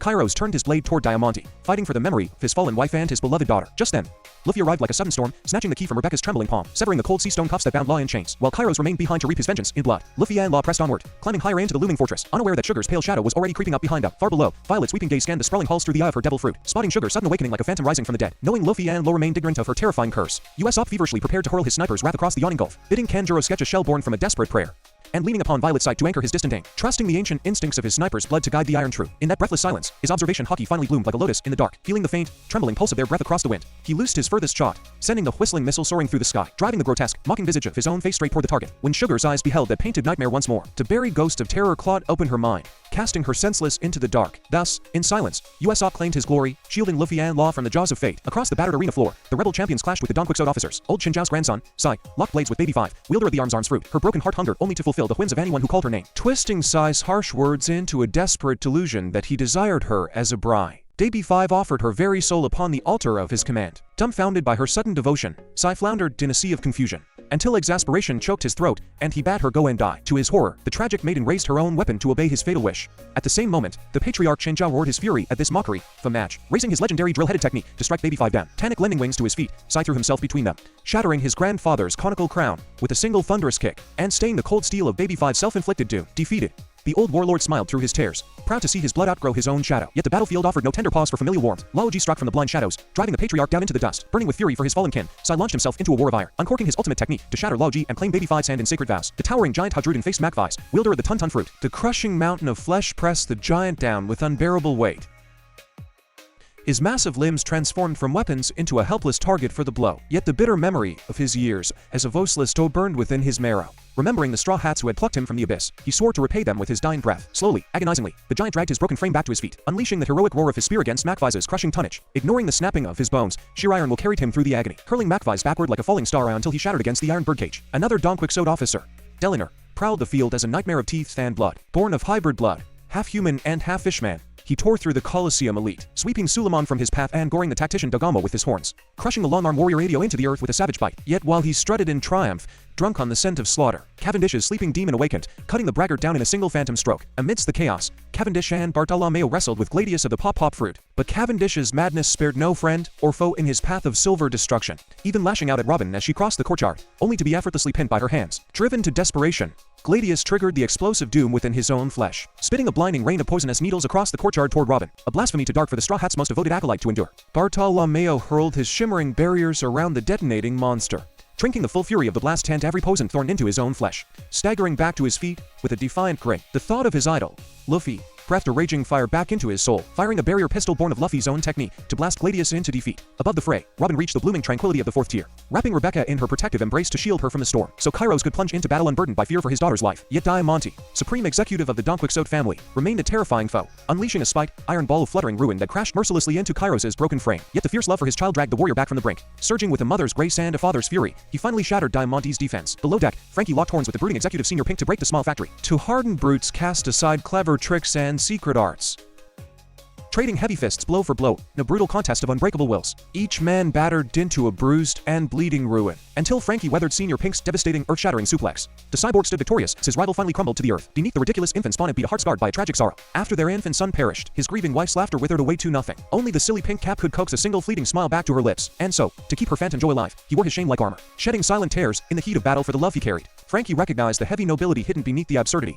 bowing to a kindred spirit. Up on the heights, Zoro still danced with the mountain-shaping terror of Pika. Watching his fellow officers fall one by one, Pika played his final desperate hand, turning his fury toward the helpless targets below. King Riku and Usopp, drawing upon the cannon-like force of Olympus's throwing arm, Zoro soared into the heavens, cleaving the colossal stone giant into dust to draw out Pika's true flesh. Armoring his blade with supreme haki, the swordsman summoned the spirit of his master, Mihawk, unleashing the devastating fury of the 3,000 worlds to shatter Pika once and for all. Meanwhile, the fallen officers were dragged toward the palace halls, seeking the healing tears of Mancheri, princess of the Tontada tribe, whose gentle weeping possessed the miraculous power to mend broken flesh and restore the fallen. But Leo burst into the sanctuary like a avenging wind, stitched the villains fast to the floor with his stitch fruit, binding them beyond hope of movement, rescuing the trembling princess from her golden cage. At last, Luffy and Law stood face to face with Doflamingo upon the heights. The warlord held Bellamy in his iron strings like a broken marionette, punishing the young pirate for failing to end Luffy's life in the arena below, using his twitching limbs to heap humiliation upon his loyal follower. Unwilling to strike his misguided friend, Luffy held back his fists, while Doflamingo systematically picked apart his foes with cruel precision, boasting of a pedigree far above the petty squabbles of pirates like them. Recounting the night his foolish father cast aside their heavenly robes to walk among men, plunging their noble house into an abyss of common wrath, hounded through freezing alleys and burning streets by mobs hungering for celestial blood, until young Doflamingo stained his hands with his own father's blood to buy his way home, only to find the golden gate slammed shut against his face. Swearing a bitter oath to burn this world of gods and kings into ashes, he held the secret of Mary Geoise's ultimate treasure, a power capable of shaking the foundations of the world. The very reason the world government bowed to his whims and played along with his theater of lies. Yet his crowning regret remained the elusive Op fruit. With its legendary power, he could have seized absolute dominion over the mortal realm, for its ultimate miracle promised eternal life at the cost of a surgeon's breath, a sacrifice he had never meant for Law to bear, but rather his own gentle brother, Corazon. The dark tale wound back to the winter Law first crossed paths with the Don Quixote crew. A 10-year-old boy, rotting from the inside out with the fatal curse of Amber Lead, Feminist, the white city of his birth, had once shone like a pearl upon the sea, until greed uncovered the poison veins of Amber lead sleeping beneath the soil, dragging the nation into a feverish harvest of poison for weapons and coin, while the world government kept silent watch over the gathering doom, until the poison bloomed in every citizen's blood, sealing their fate. The government drew a wall of fire around the city, wiping the contaminated souls from the earth. Law walked through the slaughterhouse of his family, his heart hardening into stone, embracing a desire to drag the whole world down and into his private hell. Recognizing a kindred soul forged in the fires of trauma, Doflamingo welcomed him into the fold, though his borrowed days numbered barely 3 years more, until Corazon uncovered the true meaning of Law's hidden name, the natural enemy of the gods who were the heavenly halo. Seizing the bow, Corazon fled the family to seek a cure across stormy seas, turning away from every closed hospital door with a heavy heart, secretly feeding information to fleet Admiral Sengoku to tear his brother's empire down, until whispered rumors led them to the prize, the Op fruit, snatched from the jaws of black market thieves to save Law's failing life. Moodily wounded and barely able to stand, Corazon pushed Law toward a passing marine ship to carry his secrets to safety, unknowing that the marine waiting in the dark was Virgo, Doflamingo's hidden spy, who beat them both bloody and betrayed their sanctuary to the warlord. As the birdcage closed its iron talons, Corazon hid Law within a silent chest, using his com fruit to veil the bow's breathing in absolute quiet. Facing the executioner's smile with open arms, Doflamingo's own bullets extinguished his brother's breath. Mistaking a fleeing child for Law, the warlord departed into the night, leaving Law to weep in silence over the casket of his savior. For long, lonely years, Law nursed the amber of his revenge, yet his blade still faltered against the warlord, broken and bleeding upon the stone. Above them, Luffy continued his reluctant duel with Bellamy. The bruised pirate fought not for victory, but to force Luffy to treat him as a true warrior, while Luffy absorbed the storm of blows without raising a hand in return, until respect for his adversary's unyielding spirit forced his hand, delivering a final, thunderous blow mirroring the past to lay Bellamy to rest, turning his blazing eyes back toward Doflamingo with a roar of vengeance, stealing the fruit from black market dealers for Law to consume. Fatally wounded, he could barely run. Hunted down by black market brokers, he instructed Law to deliver family intel to nearby Marines, and asked them for rescue. Law handed the intel to a Marine he encountered, only to find out the man was Virgo, Doflamingo's undercover mole. Virgo beat them both half to death, and reported Rocinante's betrayal to Doflamingo. Rocinante and Law escaped in the chaos. Doflamingo cast the birdcage to trap them, knowing escape was impossible. Rocinante hid Law inside a chest, casting his calm silence over him, facing death head-on. Doflamingo executed Rocinante personally. Spotting a child evacuated by Marines, he assumed it was Law and departed, allowing Law to escape safely. Law spent years waiting for a chance to avenge Rocinante, yet Law fell to Doflamingo, losing an arm in defeat. Meanwhile, Luffy continued clashing with Bellamy, humiliated by Doflamingo. Bellamy clung stubbornly to his convictions, uninterested in winning the fight anymore. He simply wanted Luffy to fight seriously and strike him down, but Luffy absorbed blows without retaliating, taking a brutal beating from Bellamy. To honor Bellamy's courageous warrior spirit, Luffy finally struck him down using his old signature move. An enraged Luffy resumed his war against Doflamingo. Doflamingo overpowered Law, severing his arm. Luffy confronts Bellamy. Bellamy suffered Doflamingo's humiliation. He clings stubbornly to his beliefs. Victory no longer drives him. He demands Luffy's serious defeat. Luffy absorbs blows without retaliation. Luffy sustains severe punishment.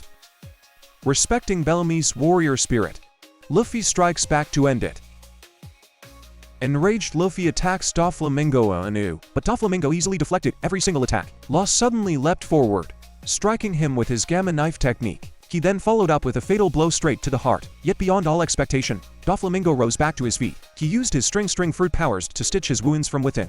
The hour had finally come for a definitive clash between Luffy and Doflamingo. Treble suddenly plunged into the fray to aid his master. Law seized the fleeting moment to strike Treble down. Though Treble attempted a desperate suicide blast to take Law with him, Luffy swooped in just in time to rescue his wounded ally. He hurled Law down below, where Robin caught him safely. The stage was finally set for the ultimate one-on-one duel. Yet Luffy still found himself outmatched, slipping onto the defensive. He finally unleashed his hidden power, Gear 4th Boundman. In this formidable state, Luffy sent Doflamingo hurtling through the air. The Boundman transformation also granted Luffy the power of flight. They traded fierce blows high above the ruined city. The tide turned completely as Doflamingo was driven onto the defensive. Luffy ultimately crushed him with the Leo Bazooka. Yet the deadly birdcage continued to close inward. Realizing his foe still lived, Luffy prepared to deliver the finishing stroke.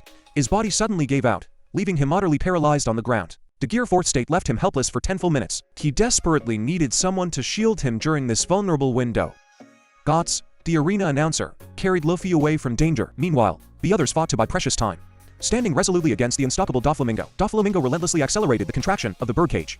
They feared everyone would perish before Luffy could regain his strength. Together, they pushed against the closing wires to slow their advance. Luffy finally awoke, stepping back onto the battlefield. Both adversaries unleashed their ultimate techniques. Luffy unleashed the King Kong gun, far deadlier than the elephant gun, against Doflamingo's awakened 16 holy bullets, God thread. Amidst everyone's fervent prayers, Luffy finally triumphed over Doflamingo. The birdcage vanished, and victory was theirs at last. This epic defense of Dressrosa, fought by the Straw Hats and Arena Warriors against the Don Quixote family, had finally ended in total victory. The entire Don Quixote family was rounded up by the Marines. Admiral Fujitora knelt in penance before King Riku, apologizing on behalf of the world government for the atrocities committed. This shocking act was broadcast across the entire world. His defiance enraged fleet Admiral Akainu, who barred him from returning to any marine base until the Straw Hats were captured. 3 days passed in the wake of the battle. Fujitora made his move, intercepting the departing pirates. He used his gravity powers to lift the city's ruins into the sky, intending to rain destruction upon their ships and block their escape. Luffy rushed to the scene to confront the Admiral. Strangely, as they fought, Luffy shouted out his every intended move. He even declared that he didn't dislike Fujitora, drawing a cryptic smile from the blind swordsman. Fujitora was merely bound by his duty, fighting Luffy out of helpless obligation. His comrades soon dragged Luffy away to the harbor to ensure their escape. Deeply indebted to the Straw Hats, the assembled pirates vowed to pledge their allegiance in gratitude. They included Cavendish and Suleiman of the Beautiful Pirates, Bartolomeo and his Bardo Club, Don Chinjas 1,000-strong Hapo Navy, the long-leg martial artist Blue Gilly, the long-arm boxer Idio, alongside Abdullah and Jet of the Jim Martial Arts Alliance, Leo and his 200-strong Tontada tribe fighters, Hadradin's giant warrior pirates, and Admiral Orlumbus with his Yanta Maria grand fleet of 4,300 men. A total of 5,600 warriors sought to join the Straw Hat fleet. Luffy, however, showed little enthusiasm for the idea. To him, the Pirate King meant ultimate freedom, not dominion. Understanding his heart, they willingly formed the Straw Hat Grand Fleet under the banner of freedom, vowing to grow stronger so they could aid Luffy when the time came. They parted ways to hone their skills. Meanwhile, bounty hunters set their sights on the Straw Hats. Fujitora hurled the floating ruins down upon these opportunistic foes, simultaneously clearing the path for Luffy's departure. Aboard Bartolomeo's ship, Luffy and his crew set sail for Zoo to reunite with Nami and the others. The party finally arrived at the legendary island of Zoo. Looming before them was a colossal, ancient elephant, said to have lived for over 1,000 years. The city of Zoo existed upon the back of this magnificent beast. Bidding farewell to Bartolomeo, they scaled the beast using a bizarre creature sketched by Kanjuro. Kanjuro and Kinman accidentally tumbled off midway up. Though both miraculously survived the fall, the rest proceeded upward to scout ahead. They found the settlement utterly deserted and scarred by violence. Venturing deeper into the forest, they encountered the mink warriors Wanda and Carrot, along with several of Law's crewmates. Wanda then led them to reunite with Nami and the others. It was clear the minks held them in high regard. Nami recounted the trials they faced after fleeing Dressrosa, pursued relentlessly by Big Mom's armada. Sanji secured Luffy's permission to retaliate, and together they dealt a devastating blow to the enemy flagship.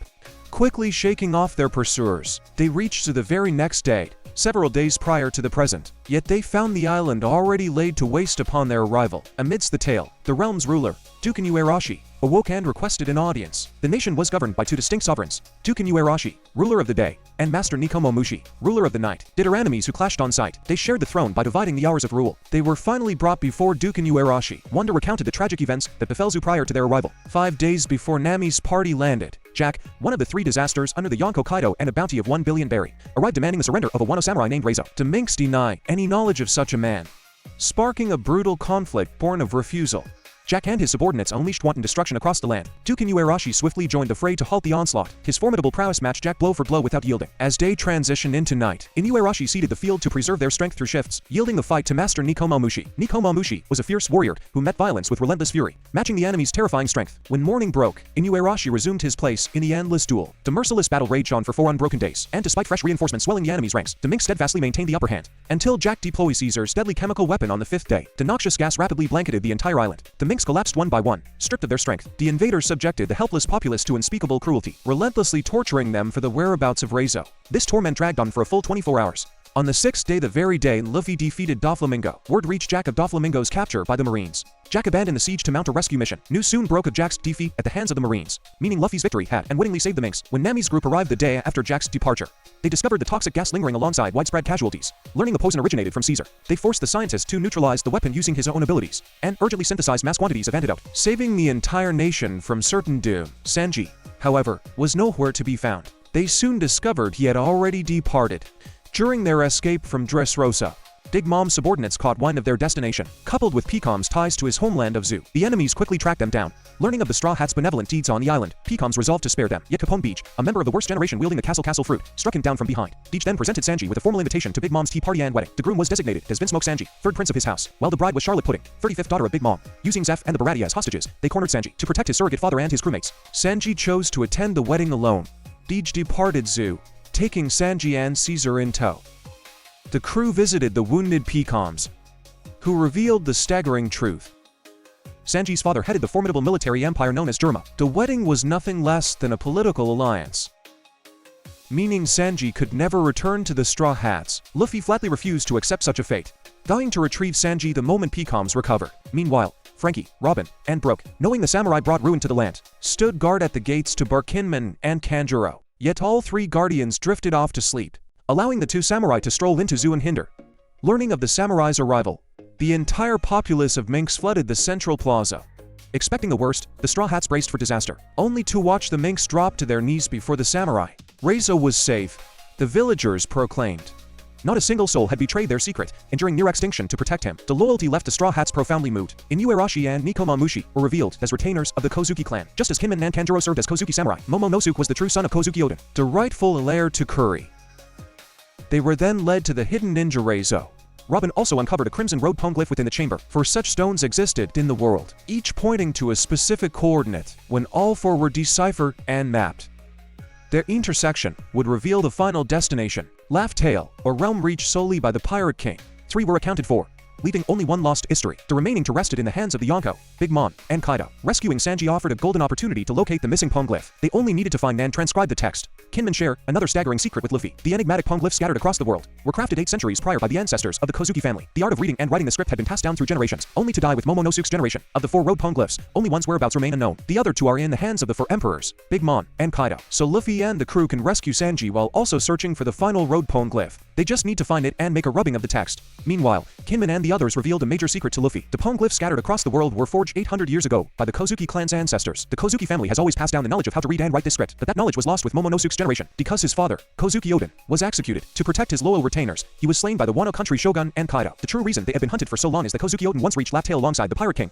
Goldie Roger, and he learned the deepest secrets of the world. The world government was born in the aftermath of the lost century known as the Void History. Having ruled the world for 800 years since, the government strictly forbids uncovering the truth of that void. Anything that happened during that century can be understood only by reading the poneglyphs. Once, in Robin's homeland of O'Hara, her mentor studied the poneglyphs to unravel the secrets of the Void Century.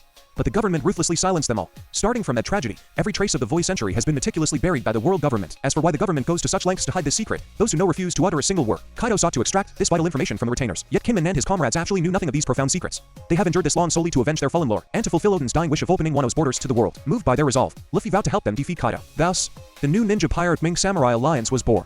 Right then, the island of Zu began to violently shake. Jack had returned, intent on slaughtering the giant elephant and plunging everyone into the sea. Luffy and Momonosuke both heard the voice of Zunisha echoing in their minds. It was the same voice Oden and Roger had heard long ago. Long ago, Zunisha committed a grave sin and was condemned to wander for eternity, forbidden to act unless commanded. The ancient titan had faithfully obeyed that decree. Now, battered by Jack's relentless assault, it pleaded for Momonosuke's command to fight back against the foe. Momonosuke ordered Zunisha to crush Jack. The colossal beast finally stirred. With a sweep of its massive trunk, it obliterated Jack's entire fleet, sending every last one of them plunging into the depths of the ocean. Yet Jack somehow managed to survive the ordeal.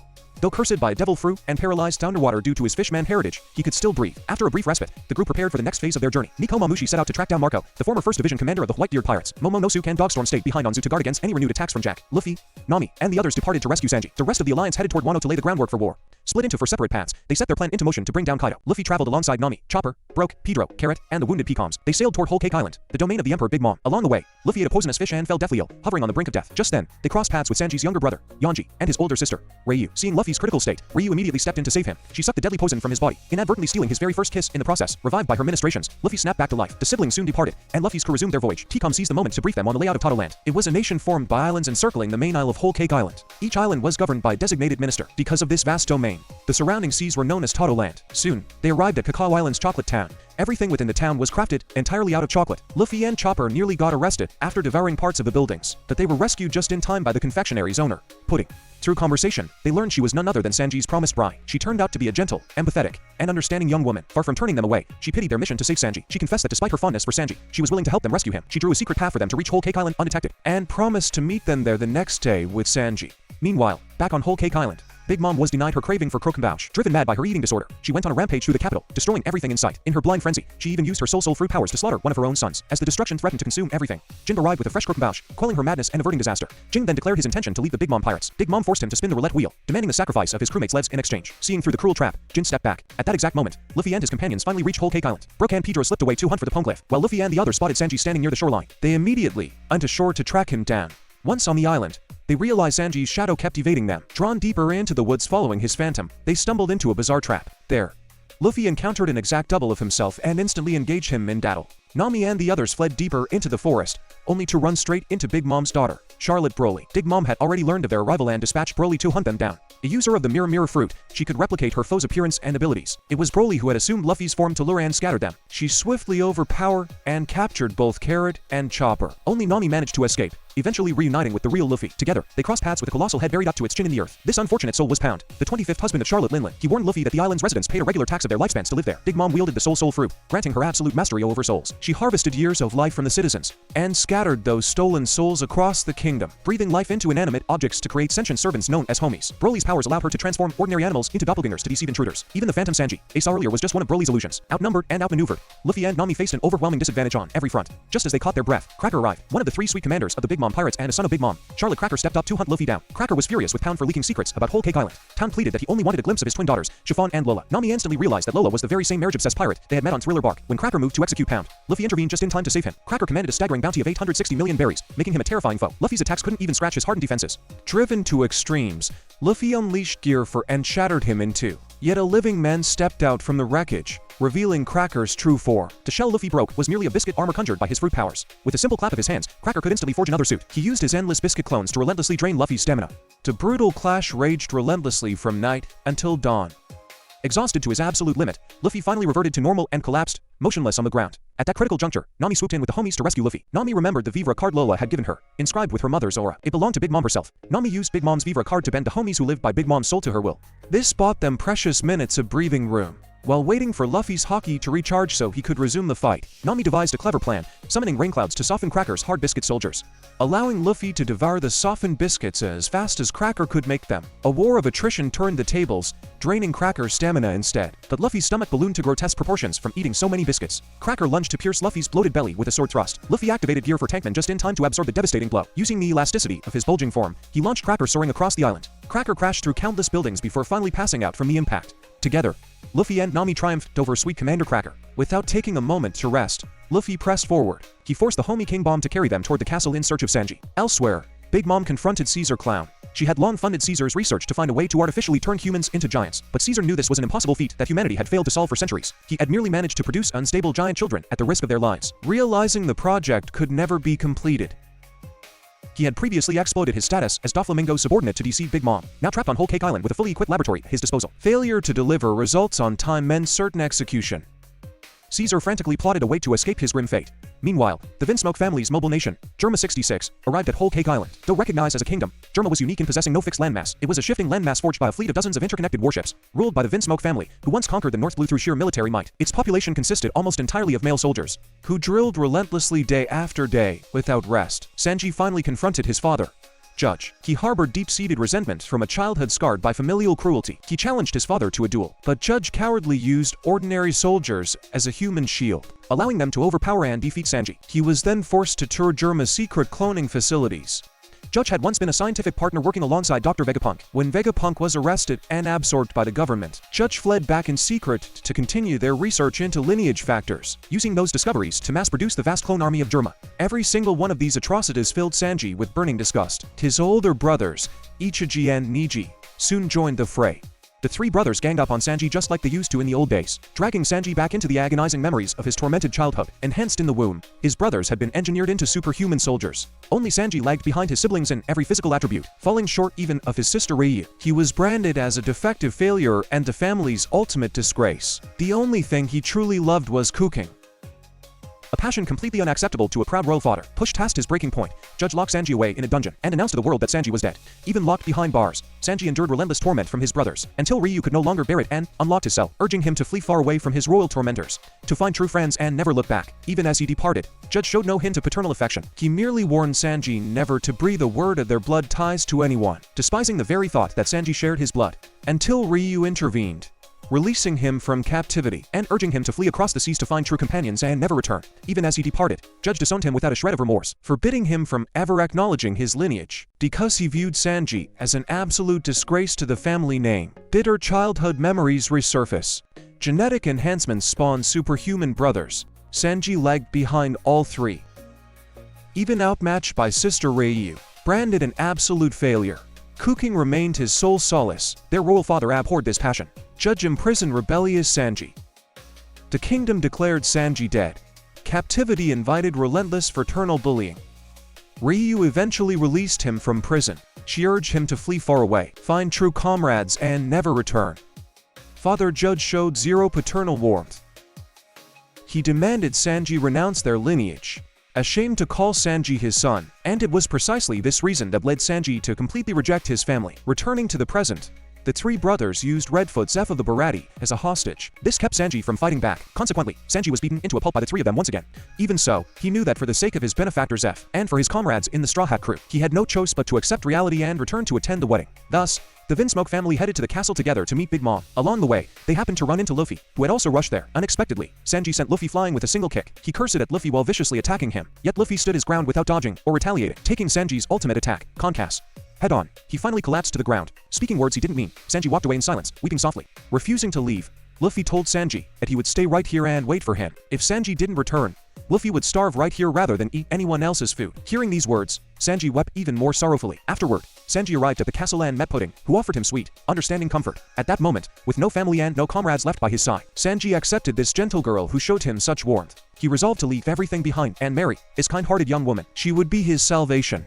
Meanwhile, Luffy and Nami remained where they were. They soon encountered the revenge army dispatched by the Big Mom pirates. Several of her children led tens of thousands of chess piece soldiers to capture Luffy and Nami. Though Luffy and Nami fought valiantly to the end, they were ultimately overwhelmed by sheer numbers and captured.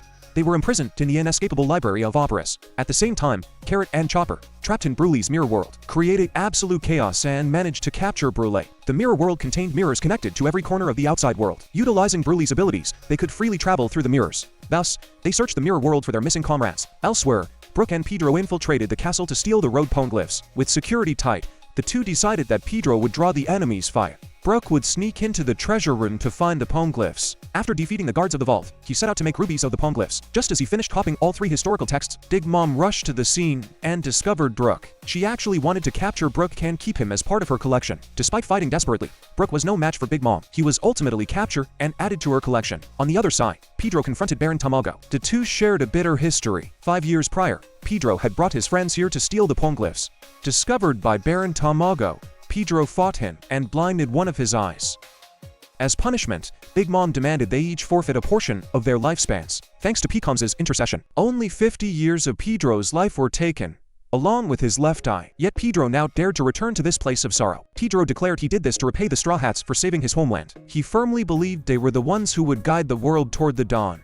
During the ensuing melee, Pedro detonated explosives, triggering a massive blast. He managed to be rescued amidst the chaos by Chopper and the others through a mirror. Elsewhere, Pudding visited the prison to see Luffy and Nami. She secretly told Luffy that she intended to kill Sanji at Tomorrow's wedding. As it turned out, Tomorrow's wedding was nothing more than an elaborate conspiracy. Big Mom planned to massacre the Vinsmoke family and seize their advanced technology. Discovering that Pudding had been acting all along filled Luffy with intense fury. After Pudding left, Jin arrived at the cell and defeated Big Mom's son, Opera. He then used fire to burn through the library prison, rescuing Luffy and Nami. Once rescued, Luffy immediately rushed back to the designated meeting spot to wait for Sanji. Meanwhile, anticipating Tomorrow's wedding, Sanji went to visit his betrothed. He discovered Pudding holding Ryu captive after she tried to gather intelligence. Pudding revealed their ruthless conspiracy right in front of Ryu. At last, she dropped her facade and revealed her vicious nature. She also exposed her hidden third eye. It turned out she possessed the bloodline of the Three-Eyed Tribe. She declared that everything she showed Sanji and the Straw Hats was an act. It was a carefully laid trap, and she mocked how naive they truly were. She even boasted about murdering Sanji and the entire Vinsmoke family at the wedding. With that, she used the power of the Memo fruit to extract Ryu's memories and alter them. Sanji witnessed every single moment of this cruel scene. At that moment, Sanji's heart shattered completely. Knowing the truth, Sanji shared everything with Ryu,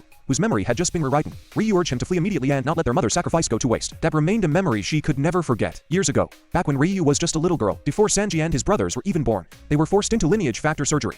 Yet this artificial modification stripped humans of their emotions. Their mother fought bitterly against it with all her might. She even secretly drank a potent medicine designed to counteract the genetic alterations. In the end, only Sanji retained the warm emotions of an ordinary human. His 3 brothers all turned out to be emotionless monsters.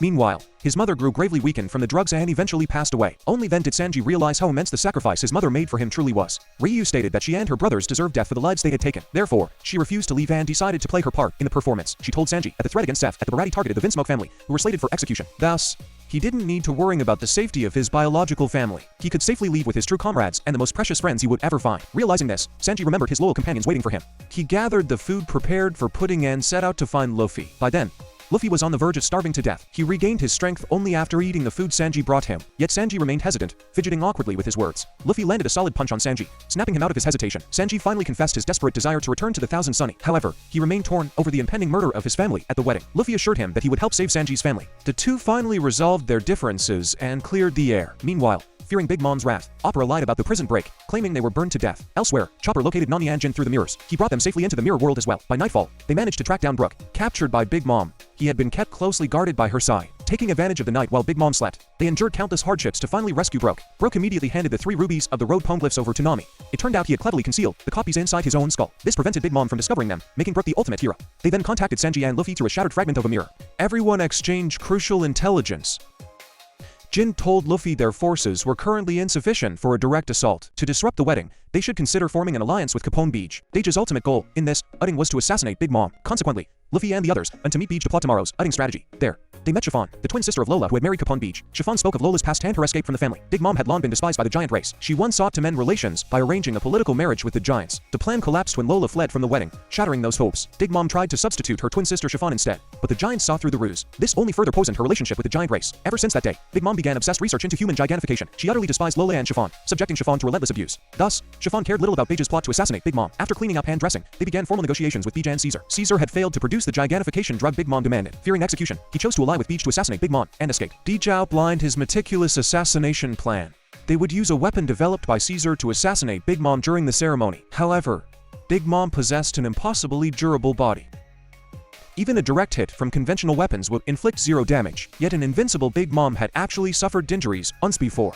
It happened during a banquet long ago. A picture of Mother Caramel happened to be knocked over and shattered. Driven mad with grief, Big Mom screamed aloud while unconsciously unleashing Conqueror's Haki. The shockwave forced everyone to cover their ears in agony. Many were even knocked unconscious from the sheer pressure. Big Mom herself scraped her knees and suffered injuries from falling to her knees. This proved that her defenses dropped to their absolute lowest point at that exact moment. Their objective was to exploit this vulnerability by destroying the framed photograph. This would drive Big Mom into a frenzy of maddened shrieks once again. First, this would incapacitate her children, preventing them from coming to her rescue. Second, it would leave her physical body severely weakened. Only then could they use Caesar's special weapon to assassinate her. To ensure success, they simply needed to wear specialized earplugs. To signal for action would be when putting through her gun to shoot Sanji. Luffy would burst forth to shatter the portrait, prompting them to open fire on Big Mom. Meanwhile, Caesar would carry a mirror and relay to infiltrate the venue. Once successful, they would escape through Caesar's mirror portal. Luffy fully endorsed the proposed plan. Thus, the temporary alliance with Capone Beach was officially born. Everyone sharpened their weapons, gearing up for absolute chaos at the upcoming wedding. Finally, the day of the wedding arrived. Figures from all walks of life gathered to attend the grand ceremony. Among them were notorious underworld emperors and powerful brokers. Big Mom's son, Katakuri, also rushed back in time for the event. He posed the single most formidable obstacle for Capone Beach. As one of the sweet commanders, his bounty exceeded 1 billion berries. He was a user of the Macha Machi fruit. Through rigorous training of his observation Haki, he could even perceive fragments of the immediate future. This presented a clear hazard to their assassination plot. The wedding ceremony commenced shortly thereafter.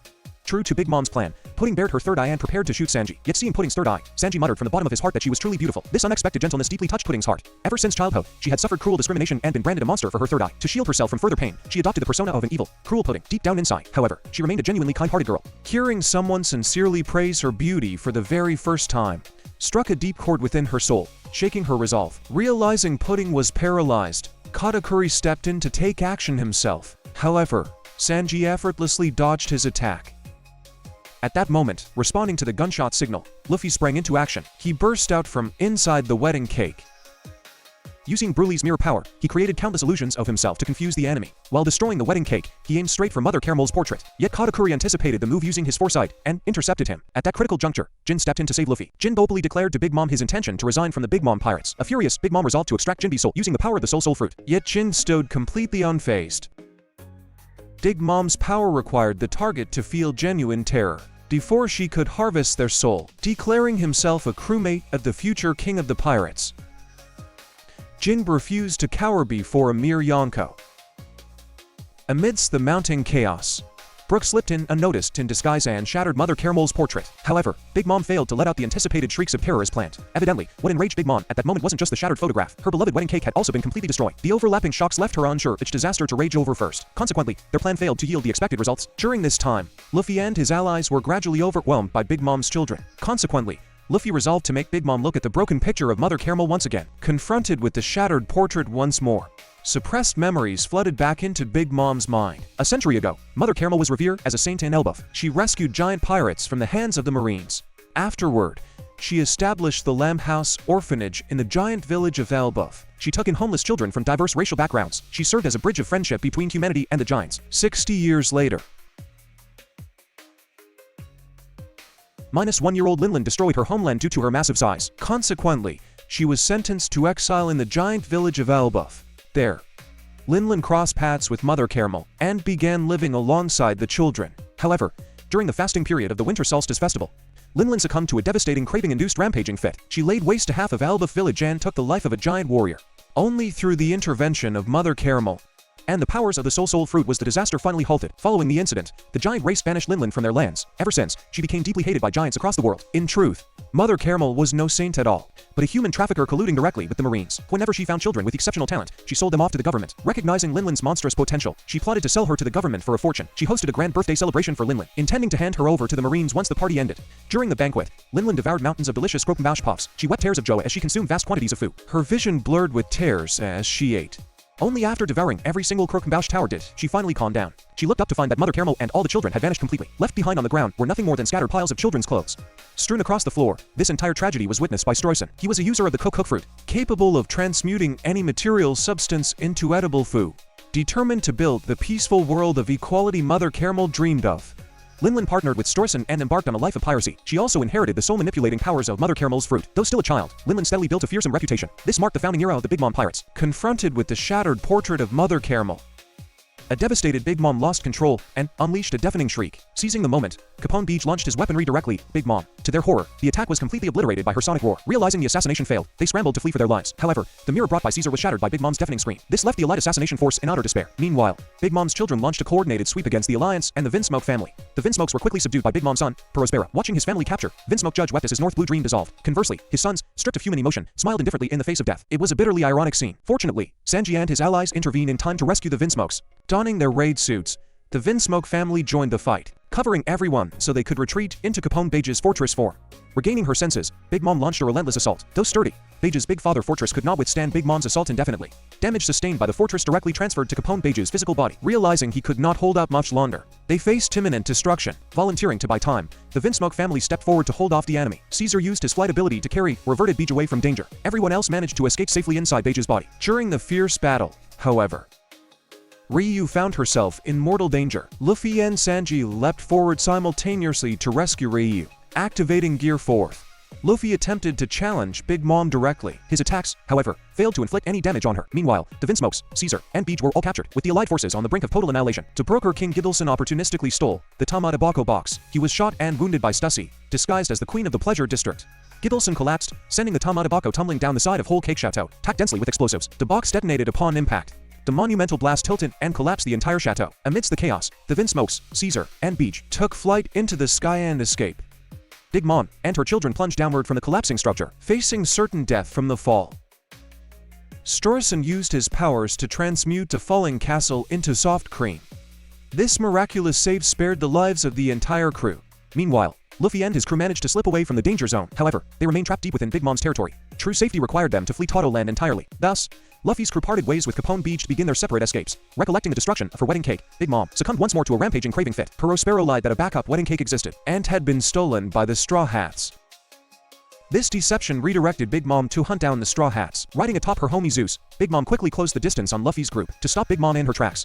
Nami released weather eggs for Zeus to consume, buying precious time to delay her advance. Swallowing the eggs, Zeus swelled into a massive thundercloud. Nami unleashed a colossal lightning strike directly, Big Mom. Yet the massive discharge still failed to inflict any damage. With no other choice, Luffy's group sprinted desperately toward the sunny dock at the coast. Meanwhile, determined to recreate the wedding cake, Pudding decided to enlist Chiffon's help in the kitchen. Outwardly, she claimed it was to feed Big Mom and save Toto Land. But her true motivation was to save Sanji, the man she loved. Moved by her sincerity, Chiffon readily agreed to help. Pudding then sought out Sanji, proposing they bake the wedding cake together. Feeding the finished cake to Big Mom would successfully divert her attention, allowing the Straw Hats to escape safely. Sanji readily agreed to the plan without hesitation. Pudding took Sanji and set off for Cacao Island. Meanwhile, Luffy's group rushed onward and finally reached the Thousand Sunny. To their horror, the ship was already occupied by Perospero and Katakuri. Perospero's candy powers had anchored the Sunny in place, preventing departure. At that critical moment, Pedro chose to sacrifice himself to take down Perospero and ensure the crew's escape. This created an opening for the Straw Hats to activate coup de burst and launch away. Simultaneously, Luffy dragged Katakuri into the mirror world, then shattered the mirror leading back to the Sunny. Through the broken shards, he instructed Nami and the others to focus on escaping while he defeated Katakuri here, promising to rendezvous at Cacao Island in an hour. Katakuri, a user of the Macha Machi fruit, outmatched Luffy in strength, speed, and hockey. Combined with his advanced observation hockey, he left Luffy with virtually no room to fight back. Ultimately, using his awakened Macha powers, he buried Luffy underground. Having secured victory, he casually retreated to a room to enjoy sweets. However, Luffy devoured the Machi and clawed his way back out. He smashed his way into Katakuri's private room, only to discover the flawless commander, renowned for never touching the ground, lying unceremoniously on the floor stuffing his face with donuts. Having his true self exposed sent Katakuri into a blind rage. Losing his composure, he fell straight into Luffy's trap. Luffy began discovering the rhythm to counter him. Yet once Katakuri regained his cool, he quickly reasserted dominance. Even in Gear 4th, Luffy proved no match for Katakuri. Forced out of Gear 4th, Luffy had to run and hide for 10 minutes to recover. Meanwhile, Sanji and Pudding finished baking the cake sponges and prepared to rendezvous with the approaching Capone Beach. They were intercepted by Big Mom's son. He teed fruit user oven. He seized Chiffon and demanded that Beach surrender himself to rescue his wife. Capone Beach plunged deep into enemy lines and defeated Oven, saving Chiffon. Sanji seized the moment to load the cake sponges onto the ship. A furious Oven used his heat powers to boil the surrounding ocean water. Seeing this, Chiffon's father Pound caught sight of his beloved daughter and the grandson he had never met.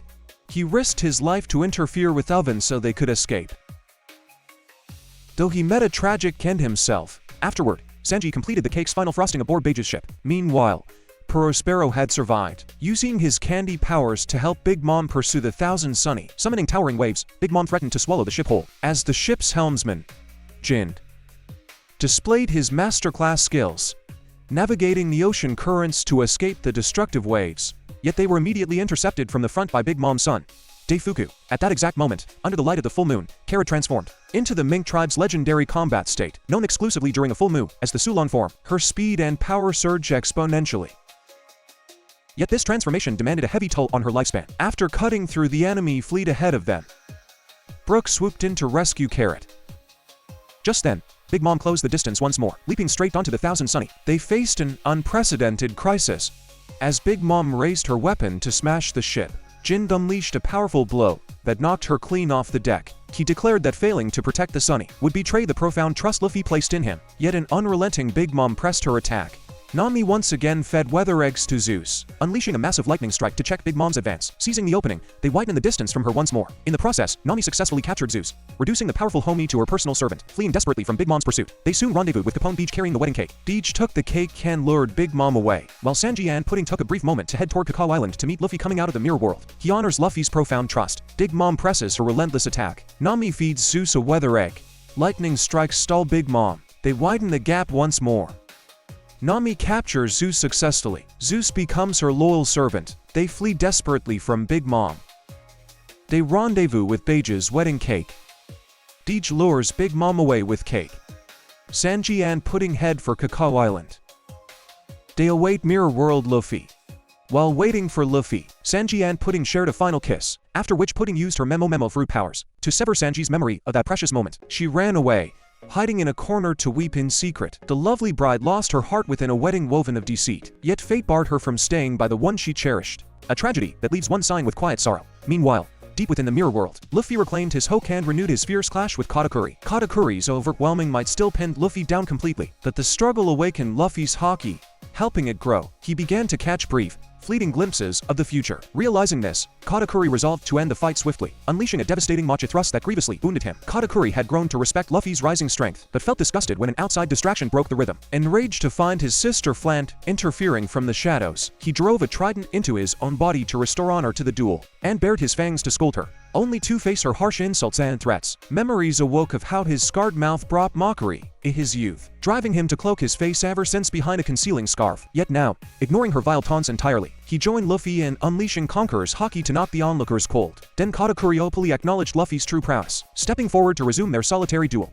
Within the renewed fury, Luffy unleashed Boundman's Snakeman form. Snakeman surged forward with dizzying, breathtaking speed. At last, their final blows struck home against each other, sending both warriors crashing to the ground in unison. Katakuri was the first to stagger back to his feet, asking if Luffy would one day return to overthrow Big Mom. Luffy declared proudly that he was the man who would be king of the pirates. Hearing that, Katakuri murmured softly, "Then you truly see far into the future," and fell backward, laying his weary body to rest.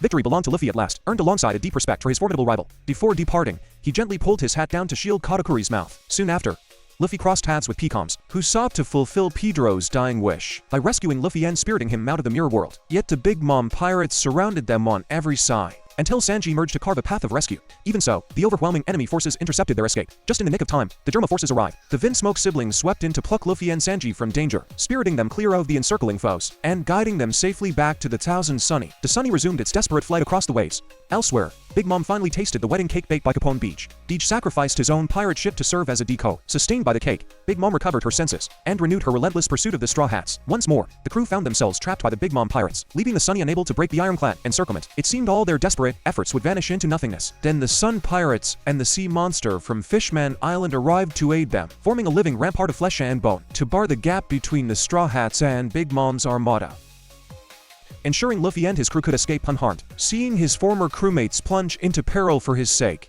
Jin resolved to turn back and fight alongside his brothers in arms, urging the Straw Hats ahead to Wano while he followed behind. Luffy made him promise to return alive. Riding the ocean currents conjured by the Fishmen, the Straw Hats slipped away from the perilous waters of Tato Land. They had claimed the treasures they set out to find, securing the road Poneglyph and bringing Sanji home. Though the cost had been terribly high, they would never forget all those who lent a hand along the way. Presently, Luffy stumbled upon the raid suit gifted to Sanji by Vinsmoke. Sanji turned his nose up at it without her disdain, swearing he would never rely on such high-tech parlor tricks. Yet deep down, we all know, the iron law of ultimate attraction applies to everyone in the end. Meanwhile, The uproar of Luffy's rampage across Big Mom's domain swept swiftly across the entire world. For an emperor who had remained unshaken for decades, Luffy's audacity stunned nations far and wide. Newspapers hailed him as the fifth emperor, rivaling the Yonko. His bounty skyrocketed to a staggering 1.5 billion berries. Yet the news sent both Big Mom and Kaido into a towering rage. Big Mom vowed to travel to Wano and claim Luffy's head herself. The Marines intercepted word of two emperors moving to unite, but lacked the spare forces to deal with such a monstrous alliance. As the once in 4 years reverie loomed at Mary Geoise, the home of the Celestials, royal delegations from across the globe gathered for the summit, including Vivi, Rebecca, and Shirahoshi, dear friends bound to Luffy. All of them had grown close through their ties to the captain, yet this peaceful harmony was shattered by a celestial dragon. It was Charlos, the very tyrant Luffy had beaten senseless on Fishman Island, setting his vile sights on Princess Shirahoshi once more. Seeing her dragged away by the noble's grasp, a wave of righteous fury rippled through the crowd. Yet the Celestials were shielded by CPO led by Lucci. Even with the courage to challenge their divine authority, none possessed the strength to defy them. Then another celestial dragon struck Charlos down to free Shirahoshi. It was Mjasgard, who had once suffered shipwreck on Fishman Island, and been saved by Queen Otoheim herself. He had turned over a new leaf since that day, yearning for the arrival of the Fishman, and now stood as Shirahoshi's sworn guardian at the summit, to shield her from the threats of his own kind. In the heart of sacred power, the five elders granted an audience to a singular guest, Shanks, the red-haired emperor. He spoke of a certain pirate who brought him here today, though the identity of the captain he named remained shrouded in mystery. Over in Mary Geoise, Bartholomew Kuma, stripped of his mind, was paraded as a slave by the nobles, once a proud commander of the Revolutionary Army, reduced to a beast of burden. Sabo and his comrades, slipped in among the shadows, witnessed their old friends subjected to such degradation, hardening their resolve to tear the summit apart from within. Soon enough, the grand reverie commenced. A mysterious figure named Ainu held Luffy's wanted poster within a hidden sanctuary of Mary Geoise, where a giant straw hat mirrored Luffy's own rested in the gloom. The five elders approached this shadowed figure in reverence, bowing before the empty throne meant to symbolize absolute equality, a seat sworn to have never been touched by mortal hands. Clearly, this hidden hand pulled the strings of the world behind the curtain. The elders awaited Imu's decree to erase a specific soul fated to disrupt the balance of the world. Perhaps Luffy, Shirahoshi, Vivi, or Blackbeard, though the target remained a closely guarded secret. Elsewhere, the Straw Hats at last breached the perilous waters of Wano. Roaring currents and towering waterfalls blocked their path, but they rode giant carp up the raging cascade, only to be scattered by a monstrous whirlpool at the summit. Luffy awoke alone upon a desolate shore, watching Kaido's beast henchmen drive a colossal baboon. As they hunted a little girl and a companion, Komainu, Luffy stepped in decisively to save the child, named Tama. Plucking a morsel from her own cheek, she tossed the needed dumpling to the beast. The creature swallowed it and instantly submitted to her will, a mystic bond reminiscent of the ancient tale of Momotaro. Grateful for his rescue, Tama led Luffy to her humble home for rice, enduring her own hunger with only polluted river water to fill her stomach, until the poison finally took its toll. Her master, the swordsmith Tanguayama, arrived then, revealing that the white rice was a luxury she saw only on her birthday, while other days brought nothing but scraps. Kaido's factories had fouled the rivers with waste, dooming anyone who drank from them to sickness, leaving only the capital of Shogun Orochi untouched by misery. The rest of the land was a barren wasteland. Tama lingered here simply to await the return of her friend Ace, who had visited 4 years ago, and left behind cherished memories of kindness. Seeing her plight, Luffy vowed to find a doctor to heal her. Meanwhile, the crewmates who entered Wano ahead of schedule had scattered in disguise across the countryside. Zoro, framed as a serial killer after a corrupt official coveted his blade Chasui, had been cornered and arrested, but slaughtered 1,000 foes in fury and made his escape. Now hunted across the realm, he hid in the remote wilderness, where he rescued a tea-house mistress named Suru from pursuers. Just as Luffy arrived on the scene, reuniting the two comrades, before they could catch their breath, Hawkins, a fellow supernova from the worst generation, appeared to hunt down the unauthorized intruders. Wielding the straw fruit, he shifted his wounds onto his subordinates, leaving his own body completely unharmed. He summoned a towering straw apparition, yet Zoro cut the monster down with ease, and Hawkins let them slip away without a fight. They brought Tama to Tsuru's tea house, where herbal remedies purged the poison from her veins, and sweet red bean soup celebrated her birthday. Tama smiled, calling it the happiest birthday of her life, while Tsuru shared tales of Wano's fallen glory, overheard by a bat-winged pleasure soldier in Kaido's employ, who lunged to silence her, only for Zoro to cut him down. As Luffy and Zoro fought off the Batman, another henchman, the swift gazelle man, snatched Tama away. Sprinting at blinding speed toward the town of Bakura, Luffy, Zoro, and Tama's companion Kiku mounted Komichio in hot pursuit, charging into Bakura town, where they crossed paths with Hold'em, a grand sumo champion besotted with Kiku. When Kiku rejected his advances and sliced off his top knot, Hold'em flew into a rage, raising a fist to strike her down. Luffy stepped in to rescue Kiku and hurled Hold'em aside, using the rules of sumo. Their rampage drew immediate attention from the local guards. Led by Hold'em, the beast captain with a lion fused to his midsection, Kiku warned Luffy that this was Jack the Disaster's domain. Though Jack had survived a shipwreck days ago, she begged Luffy to keep a low profile. Just then, Speed returned bearing fresh provisions from the peach farm, prompting Luffy to rescue Tama and seize the food. Slipping past Hold'em's guard, he snatched Tama back, and, seeing the bruise marks left by the beast, struck Hold'em down with a single fear-laden blow that knocked him cold. Zoro commandeered the treasure ship laden with food, while Luffy mounted the horse form Speed and fed her one of Tama's magical dumplings. Downed by the confection spell, the beast henchmen obeyed meekly, fleeing alongside them into the wild. At the town gates, Law intercepted the Chaos and met Hawkins. Exchanging sharp words before crossing paths with Luffy's fleeing band, Law slipped away with them while Hawkins chose not to pursue. Back at Amigasa village, Luffy shared the stolen provisions with the villagers, vowing to transform Wano into a land where everyone could eat their fill before he left. Law then led Luffy and Zoro to the ruins of Odin Castle, where Nami, Sanji, and Kinman awaited them. Kiku revealed herself as an old acquaintance and retainer of Odin. Kinman gathered them close to share the tragic history of their realm. Wano had once been ruled by the Kozuki clan, until Odin was exiled 2 Kuri years ago. A lawless zone he tamed by uniting its outlaws, even bringing Ashura Doji to heal, and building a thriving town from the dust. Impressed, his father, Shogun Sukiyaki, named him the daimyo of Kuri. But when Odin returned from his journeys with Whitebeard and Roger, Shogun Orochi and Kaido had usurped the throne and executed Odin in cold blood. His retainers rushed back to Odin Castle, only to find it already reduced to ashes by Kaido's flames. They rescued Odin's children, Momonosuke and Hiyori, alongside his wife, Lady Toki. Toki possessed the power of the time fruit, having leapt across eras from the distant past before meeting Odin, choosing to end her journey by his side, entrusting the future to her children and retainers. She used her final strength to hurl them 20 years into the future. In the blink of an eye, Kinman, Kanjuro, Reizo, Kiku, and Momonosuke found themselves standing in the ruins of a ruined, unfamiliar Odin castle. Their companions scattered to the winds. Realizing Wano was no longer the home they remembered, they began laying plans to overthrow Orochi and Kaido. Kiku stayed behind to gather intelligence, while the rest sailed for Zu to seek aid from Dukes Nikomamushi and Inuarashi. Separated from Reizo on the voyage, they drifted to Dressrosa against all odds. Hunted by Doflamingo's ties to Kaido, Momonosuke strayed onto a foreign ship, and Kinman lost Tanjiro while pursuing him, before Law diced him to pieces on Punk Hazard, until Luffy's arrival altered the tides of fate. Though Odin perished 20 years ago, to these time travelers, it felt as though it had happened only months ago.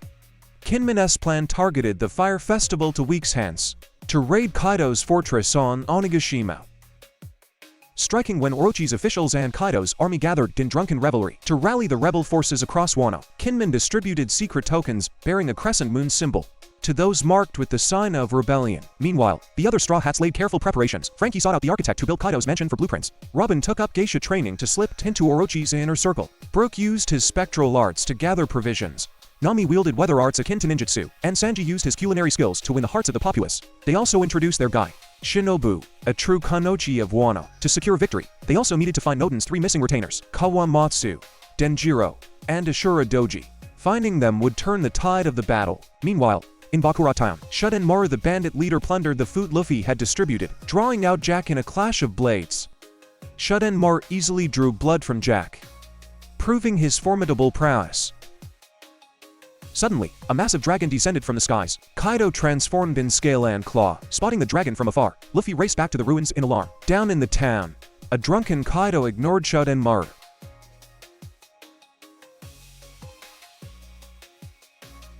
and demanded to know the whereabouts of the Straw Hats. Knowing silence would invite destruction upon the settlement, Hawkins fabricated a lie, claiming the intruders hid in Odin Castle. Believing the falsehood, Kaido unleashed a devastating blast from afar that flattened the ruins into dust. Seeing his friend's sanctuary destroyed, Luffy prayed they were safe. As he plummeted from the sky to strike Kaido head-on, enraged by Kaido's atrocities and fearing for his comrades' lives, Luffy unleashed his fury to settle things here and now. He beat Kaido back to human form, shifting into Gear 4th Boundman to rain a barrage of Kongan blows upon him. Yet the attacks failed to leave a single scratch, sobering Kaido from his drunken haze. With a single swing of Thunder Bagua, Kaido struck Luffy down in one blow. Dragged away in chains, Luffy was cast into Udon Prison, where he found Captain Eustace Kid imprisoned alongside him. Back at the castle ruins, Shinobu's ninjutsu had saved the others in the nick of time. Word of Luffy's defeat spread across Wano like wildfire. Seeing their captain battered and broken, his comrades stared in stunned disbelief. Their grand plan to topple Kaido suffered a devastating blow. Here our tale pauses for a moment. As the anime adaptation reaches its current bound, the manga marches onward in Wano, not yet straying too far ahead. Thus concludes Colla's tale for today. Thank you all for nearly 3 hours of your time. My interpretations may not always hit the mark, so feel free to share your thoughts and debate below. If you enjoyed the journey, don't forget the triple like support. That wraps up this episode. Until next time, farewell. He leveled the entire area. Seeing comrade's sanctuary destroyed, Luffy prays silently for their safety. He plummets from above to strike Kaido. Incensed by Kaido's atrocities and comrade's uncertain fates, Luffy vows immediate retribution. He forces Kaido into human form. Gear 4th Congun rains down. The assault inflicts 0 damage. It merely snaps Kaido's drunken stupor. Sober Kaido slays Luffy instantly. Guards drag unconscious Luffy to prison. Kid shares captivity within the cells.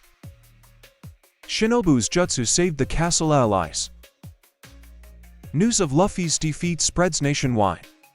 Comrades gaze at Luffy's fallen state. Shock grips their expressions. Their alliance's grand plan shatters. The story pauses here temporarily. Anime adaptation ends at this juncture. Manga continues within Wano country. Plot progression remains closely aligned. This concludes today's commentary breakdown. Thank you for watching nearly 3 hours. Interpretations may contain minor discrepancies. Feel free to discuss any questions. Drop a like, follow, and share. That concludes this episode's journey. Until our next meeting.